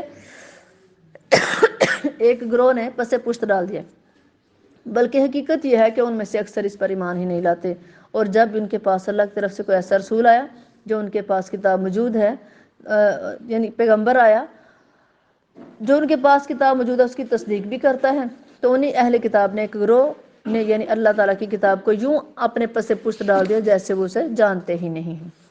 وَاتَّبَعُوا مَا تَتْلُو الشَّيَاطِينُ، اور یہ یہودی تورات کے بجائے ان جادوؤں کے پیچھے پڑ گئے جو سیدنا سلیمان علیہ السلام کے دور میں شیاطین پڑھا کرتے تھے۔ سیدنا سلیمان علیہ السلام نے ایسا کفر کبھی نہیں کیا، بلکہ کفر تو وہ شیطان لوگ کرتے تھے جو لوگوں کو جادو سکھاتے تھے۔ سیدنا سلیمان علیہ السلام نے بھی ایسا کفر کبھی نہیں کیا، کفر تو وہ شیطان لوگ کرتے تھے جو لوگوں کو جادو سکھاتے۔ نیز یہ یہودی اس چیز کے پیچھے لگ گئے جو بابل میں ہاروت اور ماروت 2 فرشتوں پر اتاری گئی تھی۔ یہ فرشتے کسی کو کچھ نہیں سکھاتے تھے جب تک یہ نہ کہہ لیتے کہ ہم تو تمہارے لیے آزمائش ہیں تو تم کافر نہ بن جاؤ۔ پھر بھی یہ لوگ ان سے ایسی باتیں سیکھتے جن سے مراد جن سے وہ مرد اور اس کی بیوی کے درمیان میں جدائی ڈال دیتے۔ اللہ اکبر۔ حالانکہ وہ اللہ کے حکم کے بغیر کسی کو نقصان نہیں پہنچا سکتے۔ اس میں ہمارا عقیدہ ہونا چاہیے کہ جادو بھی اللہ کے حکم سے چلتا ہے۔ اگر کوئی کسی کے اوپر جادو کرتا ہے تو جادو ایسا اثر نہیں رکھتا کہ خود کسی کے اوپر ہو جائے۔ جب تک اللہ کا حکم نہیں ہوگا کسی کے اوپر جادو کا اثر نہیں ہوگا۔ اور باتیں بھی ایسی سیکھتے جو انہیں دکھ ہی دکھ دیتی، فائدہ نہ دیتی۔ اور وہ یہ بات بھی خوب جانتے تھے کہ جو ایسی باتوں کا خریدار بنا، یعنی جس نے جادو سیکھا، اس کا آخرت میں کوئی حصہ نہیں۔ تو فرمایا کتنی بری چیز تھی جسے انہوں نے اپنی جانوں کے بدلے خریدا۔ کاش وہ اس بات کو جانتے ہوتے۔ اگر یہ لوگ ایمان لے آتے اور تقوی اختیار کرتے تو اللہ کے ہاں انہیں جو ثواب ملتا وہ بہت بہتر تھا۔ لو کانوا یعلمون، کاش کہ وہ جانتے ہوتے۔ یا ایھا الذین آمنوا لا تقولوا رائنا، اے ایمان والو رائنا نہ کہو، بلکہ اس کے بجائے انظرنا کہہ لیا کرو، اور بات کو پہلے ہی سے توجہ سے سنا کرو۔ اور کافروں کے لیے دکھ کا عذاب ہے۔ اور جو کافر ہیں، خواہ وہ اہل کتاب سے ہوں یا مشرکین سے، ان میں سے کوئی بھی یہ نہیں چاہتا کہ تم پر تمہارے پروردگار کی طرف سے کوئی بلائی نازل ہو، اور اللہ تو جسے چاہتا ہے اپنی خاص رحمت سے خاص کر لیتا ہے، اور وہ بڑا ہی فضل کرنے والا ہے۔ یعنی جب نبی صلی اللہ علیہ وسلم دین سکھا رہے ہوتے تھے تو یہودی اور مسلمان بھی اکٹھے ہوتے۔ مسلمانوں کو اگر کوئی بات دوبارہ سمجھنی ہوتی تو وہ کہتے رائنا، ہمیں دوبارہ سمجھائیں۔ تو یہودی کہتے رائنا، اے ہماری بکریوں کے چرواہے۔ یہ اس کا مطلب تھا اے بہت احمق بے وقوف شخص۔ تو اللہ کو یہ بات پسند نہ آئی۔ اللہ نے کہا کہ مسلمانوں تم نے رائنا کہنا ہی نہیں، تم نے بلکہ انظرنا کہنا ہے، ہماری طرف نظر کرم فرمائیے۔ تو فرمایا واسمعوا، پہلے غور سے سنو، دوبارہ پوچھنے کی نوبت ہی نہ آئے۔ صلی اللہ علیہ وسلم۔ آگے اللہ فرماتے ہیں ما ننسخ من آیت، ہم جب بھی کسی آیت کو منسوخ کرتے ہیں یا اسے بلا دیتے ہیں تو اس جیسی یا اس سے بہتر آیت لے آتے ہیں۔ کیا آپ جانتے نہیں کہ اللہ ہر چیز پر قادر ہے؟ یعنی آیتوں کو منسوخ کرنا، نازل کرنا، بدلنا، یہ سب اللہ کے اختیار میں۔ آگے فرمایا الم تعلم ان اللہ لہ ملک السماوات والارض، کیا آپ یہ نہیں جانتے کہ آسمانوں اور زمین کی فرما روائی اور بادشاہی اللہ ہی کے لیے؟ نیز یہ کہ اللہ کے سوا تمہارا کوئی خبر گیری کرنے والا اور مددگار نہیں۔ یا تم لوگ یہ چاہتے ہو کہ اپنے رسول سے ایسے ہی سوال اور مطالبے کرتے جاؤ جیسے اس سے پہلے موسیٰ علیہ السلام سے کیے جا چکے، جیسے گائے کا معاملہ کہ گائے کیسی ہو کیسی نہ ہو۔ اور جس شخص نے ایمان کی راہ کو اختیار کیا یا ایمان کی روش کو کفر کی روش سے بدل دیا، یا اس نے سیدھی راہ کو گم کر دیا، اہل کتاب میں سے اکثر لوگ یہ چاہتے ہیں کہ تمہارے ایمان لانے کے بعد پھر سے تمہیں کافر بنا دیں، جس کی وجہ ان کا وہ حسد ہے جو ان کے سینوں میں ہے، جبکہ اس سے پہلے اس بات ان پر حق بات واضح ہو چکی ہے۔ اے مسلمانوں فاعفو واصفحوا، انہیں معاف کر دو اور ان سے درگزر کرو یہاں تک کہ اللہ اپنا کو حکم بھیج دیں، بے شک اللہ ہر چیز پر قادر ہے۔ وَأَقِیمُوا الصَّلَاةَ وَآتُوا الزَّکَاةَ، فرمایا نماز قائم کرو اور زکوٰۃ ادا کرو، اور اپنے لیے جو بھی نیکی کے کام تم آگے بھیجو گے انہیں اللہ کے ہاں پالو گے، اور جو کام تم کرتے رہو گے بے شک اللہ سب کچھ دیکھ رہا ہے۔ وَقَالُوا لَن يَدْخُلَ الْجَنَّةَ إِلَّا مَنْ كَانَ هُودًا أَوْ نَصَارَىٰ، اہل کتاب کہتے ہیں کہ جنت میں صرف وہی شخص داخل ہوگا جو یہودی ہو یا عیسائی، یا ان کی جھوٹی تمنائیں ہیں۔ آپ ان سے کہیے کہ اگر اس دعوے میں سچے ہو تو اس کے لیے کوئی دلیل پیش کرو۔ بات دراصل یہ ہے کہ جو شخص بھی اپنے آپ کو اللہ کا فرما بردار بنا دے اور وہ نیکوکار بھی ہو تو اس کا اجر اس کے رب کے ہاں اسے ضرور ملے گا، اور ایسے لوگوں کو نہ کوئی خوف ہوگا اور نہ ہی وہ غمگین ہوں گے۔ وقالت الیہود لیست النصارى، یہودی یہ کہتے ہیں کہ عیسائیوں کے پاس کچھ نہیں، اور عیسائی یہ کہتے ہیں کہ یہودیوں کے پاس کچھ نہیں ہے، حالانکہ وہ دونوں کتاب پڑھتے ہیں۔ ایسی ہی باتیں وہ لوگ بھی دوسروں کو کہتے ہیں جو خود کچھ نہیں جانتے۔ سو اللہ ہی قیامت کے دن ان باتوں میں ان کا فیصلہ کرے گا جن میں یہ اختلاف کر رہے ہیں۔ یہودیوں عیسائیوں کے آپس کی اپنی لڑائیاں تھیں۔ اپنی لڑائیوں میں یہودی عیسیٰ علیہ السلام کا اور انجیل کا انکار کر رہے ہیں، عیسائی موسیٰ علیہ السلام کا اور تورات کا انکار کر رہے ہیں، اپنی لڑائیوں میں کفر کر رہے ہیں۔ تو اللہ فرماتے ہیں قیامت کے دن اللہ ان کے اختلافات کا فیصلہ کرے گا۔ وَمَنْ أَظْلَمُ مِمَّنْ مَنَعَ مَسَاجِدَ اللَّهِ، اس شخص سے بڑھ کر کون ظالم ہو سکتا ہے جو اللہ کی مسجدوں میں اللہ کا نام ذکر کرنے سے روکے اور اس کی خرابی کے در پہ ہو جائے۔ انہیں تو یہ چاہیے تھا کہ مسجدوں میں اللہ سے ڈرتے ڈرتے داخل ہوتے۔ ایسے ہی لوگوں کے لیے دنیا میں رسوائی اور آخرت میں بہت بڑا عذاب ہوگا جو اللہ کی مسجدوں میں داخل ہونے سے منع کرتے ہیں، یعنی مسلمانوں کو مشرک جو منع کرتے تھے۔ وَلِلَّهِ الْمَشْرِقُ وَالْمَغْرِبُ، مشرق اور مغرب سب اللہ ہی کی ہیں، تم جدھر بھی رخ کرو گے ادھر ہی اللہ کا رخ ہے، بے شک اللہ تعالیٰ بہت وسعت والا سب کچھ جانے والا ہے۔ اللہ اکبر کبیرہ۔ یعنی اللہ تعالیٰ تنگ نظر اور تنگ دل نہیں ہے، بلکہ اس کی خدائی بھی وسیع ہے، زاویہ نظر بھی وسیع ہے، اور دائرہ فیض بھی بڑا وسیع ہے۔ ایک دفعہ ایسا ہوا تھا کہ مسلمان کسی سفر میں تھے، رات کے اندھیرے میں انہوں نے فجر کی نماز اس طرف منہ کر کے پڑھی جو قبلہ نہیں تھا، جو سمت قبلہ کی طرف نہیں تھی۔ جب سورج طلوع ہوا تو بڑے پریشان ہوئے، تو اللہ تعالیٰ نے یہ آیت نازل کی کہ مشرق مغرب اللہ کا ہے، تو اللہ تو تمہارا تقوی دیکھ رہا ہے، تو تم جدھر بھی منہ کر کے نماز پڑھو، اللہ کی توجہ ادھر ہے۔ اہل کتاب کہتے ہیں کہ اللہ نے کسی کو بیٹا بنا لیا، استغفر اللہ، وقالوا اتخذ اللہ ولدا۔ اہل کتاب یہودی عیسائی کہتے ہیں کہ اللہ نے کسی کو بیٹا بنایا، وہ ایسی باتوں سے پاک ہے۔ کون پاک ہے؟ اللہ پاک ہے، بلکہ آسمانوں اور زمین میں جو کچھ بھی ہے وہ ان سب کا مالک ہے، اور یہ سب چیزیں اللہ کی مطیع اور فرما بردار ہیں۔ وہ آسمانوں اور زمین کا پیدا کرنے والا ہے، اور جب وہ کسی کام کا فیصلہ کرتا ہے تو بس اتنا ہی کہہ دیتا ہے کہ ہو جا، تو وہ ہو جاتا ہے۔ وقال الذین لا یعلمون الکتاب۔ نادان لوگ یہ کہتے ہیں کہ خود اللہ تعالی ہم سے کلام کیوں نہیں کرتا، یا کوئی نشانی ہمارے پاس کیوں نہیں آتی۔ ایسی ہی بات ان لوگوں نے بھی کی تھی جو ان سے پہلے تھے۔ ان سب کے دل اور سوچ ملتے جلتے ہیں، اور یقین کرنے والوں کے لیے تو ہم نے نشانیاں کھول کھول کر بیان کر دی ہیں۔ انا ارسلناک بالحق، اے پیغمبر صلی اللہ علیہ وسلم، یقیناً ہم نے آپ کو حق کے ساتھ خوشخبری دینے والا اور ڈرانے والا بنا کر بھیجا ہے، اور اہل دوزخ سے متعلق آپ سے نہیں پوچھا جائے گا۔ یعنی اگر لوگ جہنم میں جائیں گے تو آپ سے نہیں پوچھا جائے گا کہ یہ جہنم میں کیوں گے۔ ولن ترضان کل یہود ولن نصارا، یہودی اور عیسائی تو آپ سے اس وقت تک راضی نہیں ہو سکتے جب تک آپ ان کے دین کی پیروی نہ کریں۔ جب آپ ان کے دین کی پیروی کریں گے پھر یہ آپ سے خوش ہوں گے۔ آپ ان سے کہی کہ ہدایت تو وہی ہے جو اللہ تعالیٰ کی ہدایت ہے، اور اگر آپ علم کے آ جانے کے بعد ان کی خواہشات کی پیروی کریں گے تو آپ صلی اللہ علیہ وسلم کو اللہ سے بچانے والا یا اور حمایتی کوئی نہیں ہوگا، اور مددگار بھی کوئی نہیں ہوگا۔ جن لوگوں کو ہم نے کتاب دی وہ اسے اس طرح پڑھتے ہیں جیسا اس کا پڑھنے کا حق ہے، یہی لوگ حقیقتاً اس قرآن پر ایمان لاتے ہیں۔ جنہوں نے تورات کو پڑھا، اس پر ایمان لائے اور اس پر عمل کیا، نبی صلی اللہ علیہ وسلم کے آنے سے پہلے کی بات ہے۔ فرمایا جس طرح اس کو پڑھنے کا حق تھا ویسا ہی پڑھا، اس میں کوئی تبدیلی نہیں کی، وہی لوگ قرآن پر ایمان لاتے ہیں، کیونکہ تورات میں نبی صلی اللہ علیہ وسلم کے بارے میں بھی لکھا ہوا ہے اور قرآن کے بارے میں بھی۔ جن لوگوں کو ہم نے کتاب دی وہ اسے اس طرح پڑھتے ہیں جس طرح اس کو پڑھنے کا حق ہے۔ فرمایا یہی لوگ حقیقتاً اس قرآن پر ایمان لاتے ہیں، اور جو اس کتاب کا انکار کرتا ہے تو ایسے ہی لوگ خسارہ پانے والے ہیں، نقصان اٹھانے والے ہیں۔ اے بنی اسرائیل، میری اس نعمت کو یاد کرو جو میں نے تمہیں عطا کی، اور تمہیں تمام اقوام عالم پر فضیلت عطا کی، اور اس دن سے ڈر جاؤ جب کوئی بھی کسی دوسرے کے کام نہیں آ سکے گا۔ یعنی جس طرح اللہ کہتے ہیں واتقوا یوما لا تجزی نفس عن نفس شیئا، جس دن کوئی بھی کسی کے کام نہیں آ سکے گا، اس دن نہ تو اس سے معاوضہ قبول کیا جائے گا، اور نہ ہی کسی کی سفارش اسے فائدہ دے گی، اور نہ ہی ان کو کوئی مدد مل سکے گی۔ وَإِذِ ابْتَلَىٰ إِبْرَاهِيمَ رَبُّهُ، جب ابراہیم علیہ السلام کو ان کے رب نے کئی باتوں میں آزمایا تو انہوں نے ان سب باتوں کو پورا کیا۔ اللہ نے فرمایا میں تمہیں سب لوگوں کا امام بنانے والا ہوں۔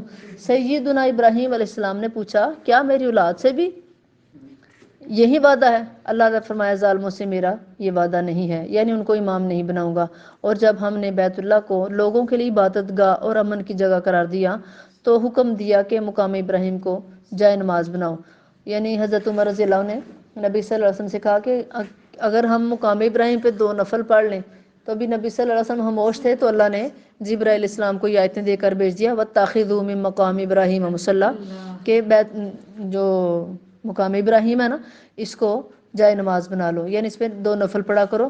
حج اور عمرے کا رکن ہے یہ، جو مقام ابراہیم کے نفل نہیں پڑھتا اس کا حج عمرہ قبول نہیں ہے۔ اور فرمایا سیدنا ابراہیم اور اسماعیل علیہ السلام کو تاکید کی کہ وہ میرے گھر کو طواف کرنے والوں، اعتکاف کرنے والوں، رکوع اور سجدے کرنے والوں کے لیے صاف ستھرا رکھیں۔ سبحان اللہ۔ اور جب ابراہیم علیہ السلام نے یہ دعا کی ربی اجعل ھذا بلدا آمنا، اے میرے رب اس جگہ کو امن کا شہر بنا دے، اور اس کے رہنے والوں میں سے جو کوئی اللہ پر اور آخرت کے دن پر ایمان لائے انہیں پھلوں کا رزق عطا کر۔ اور اللہ نے جواب دیا جو کوئی کفر کرے گا تو اس چند روزہ زندگی کا سامان تو میں اسے بھی عطا کروں گا، مگر آخرت میں اسے دوزخ کی آگ کی طرف دھکیل دوں گا، اور وہ بڑا برا ٹھکانہ ہے۔ وَإِذْ يَرْفَعُ إِبْرَاهِيمُ الْقَوَاعِدَ، اور جب ابراہیم علیہ السلام اور اسماعیل علیہ السلام بیت اللہ کی بنیادیں اٹھا رہے تھے تو انہوں نے دعا کی ہمارے رب ہم سے یہ خدمت قبول فرما لے، بلا شبہ تو ہی سب کچھ سننے والا اور سب کچھ جاننے والا ہے۔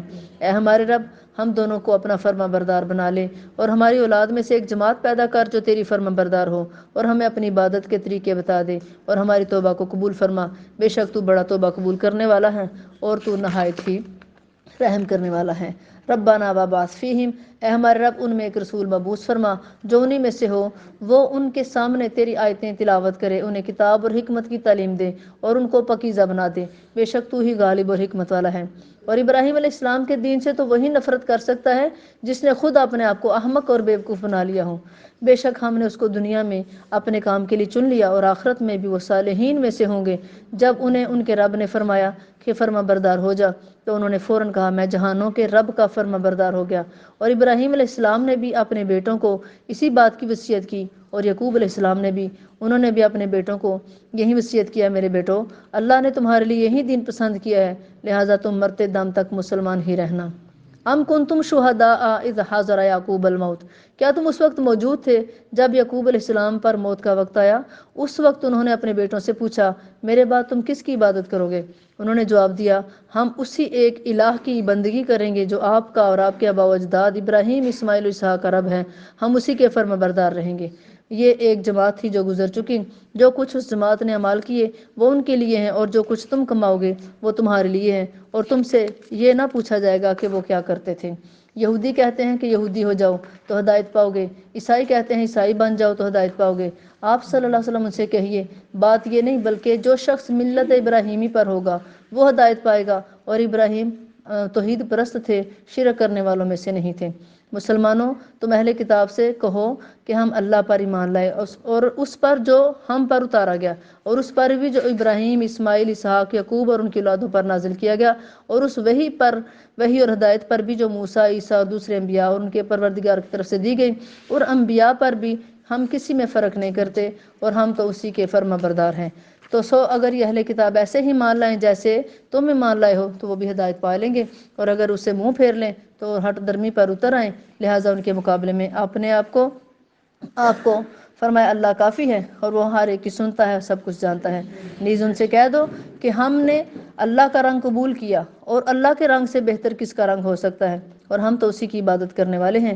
آپ ان سے کہیے کہ کیا تم لوگ ہم سے اللہ کے بارے میں جھگڑا کرتے ہو، جبکہ وہ ہمارا بھی رب ہے اور تمہارا بھی رب ہے، ہمارے اعمال ہمارے لیے، تمہارے اعمال تمہارے لیے، اور ہم خالصتاً اسی کی بندگی کرتے ہیں۔ اہل کتاب کیا تم لوگ یہ کہتے ہو کہ ابراہیم اسماعیل اسحاق یعقوب اور ان کی اولادیں سب یہودی یا عیسائی تھے؟ بھلا تم یہ بات زیادہ جانتے ہو یا اللہ تعالیٰ؟ اور اس شخص سے بڑھ کر کون ظالم ہو سکتا ہے جس کے پاس اللہ کی طرف سے شہادت موجود ہو، پھر وہ اسے چھپائے، اور جو کام تم کرتے ہو اللہ اسے بے خبر نہیں ہے۔ یہ ایک جماعت تھی، تلک امۃ قد خلت لہا ما کسبت ولکم ما کسبتم ولا تسألون عما کانوا یعملون۔ یہ ایک جماعت تھی جو گزر چکی، ان کی کمائی ان کے لیے اور تمہارے لیے تمہاری کمائی، اور ان کے اعمال کے بارے میں تم سے نہیں پوچھا جائے گا۔ یہ آیت انہی الفاظ سے پہلے گزر چکی ہیں، یعنی اس آیت کے مخاطب یہودی تھے، اور یہاں یہودی عیسائی اور مسلمان سبھی مخاطب ہیں، اور اسے دوبارہ لانے سے غرض یہ ہے کہ مزید تنبیہ اور تاکید ہو جائے کہ نجات اخروی کے لیے اپنے انبیاء اور صالحین پر بھروسہ کرنا بالکل بے فائدہ ہے، تم اپنے اعمال کے لیے خود جواب دہ ہوگے اور خود ان کی سزا بھگتو گے۔ اللہ سے دعا ہے کہ اللہ تعالیٰ ہم سب کو عمل کرنے کی توفیق عطا فرمائے۔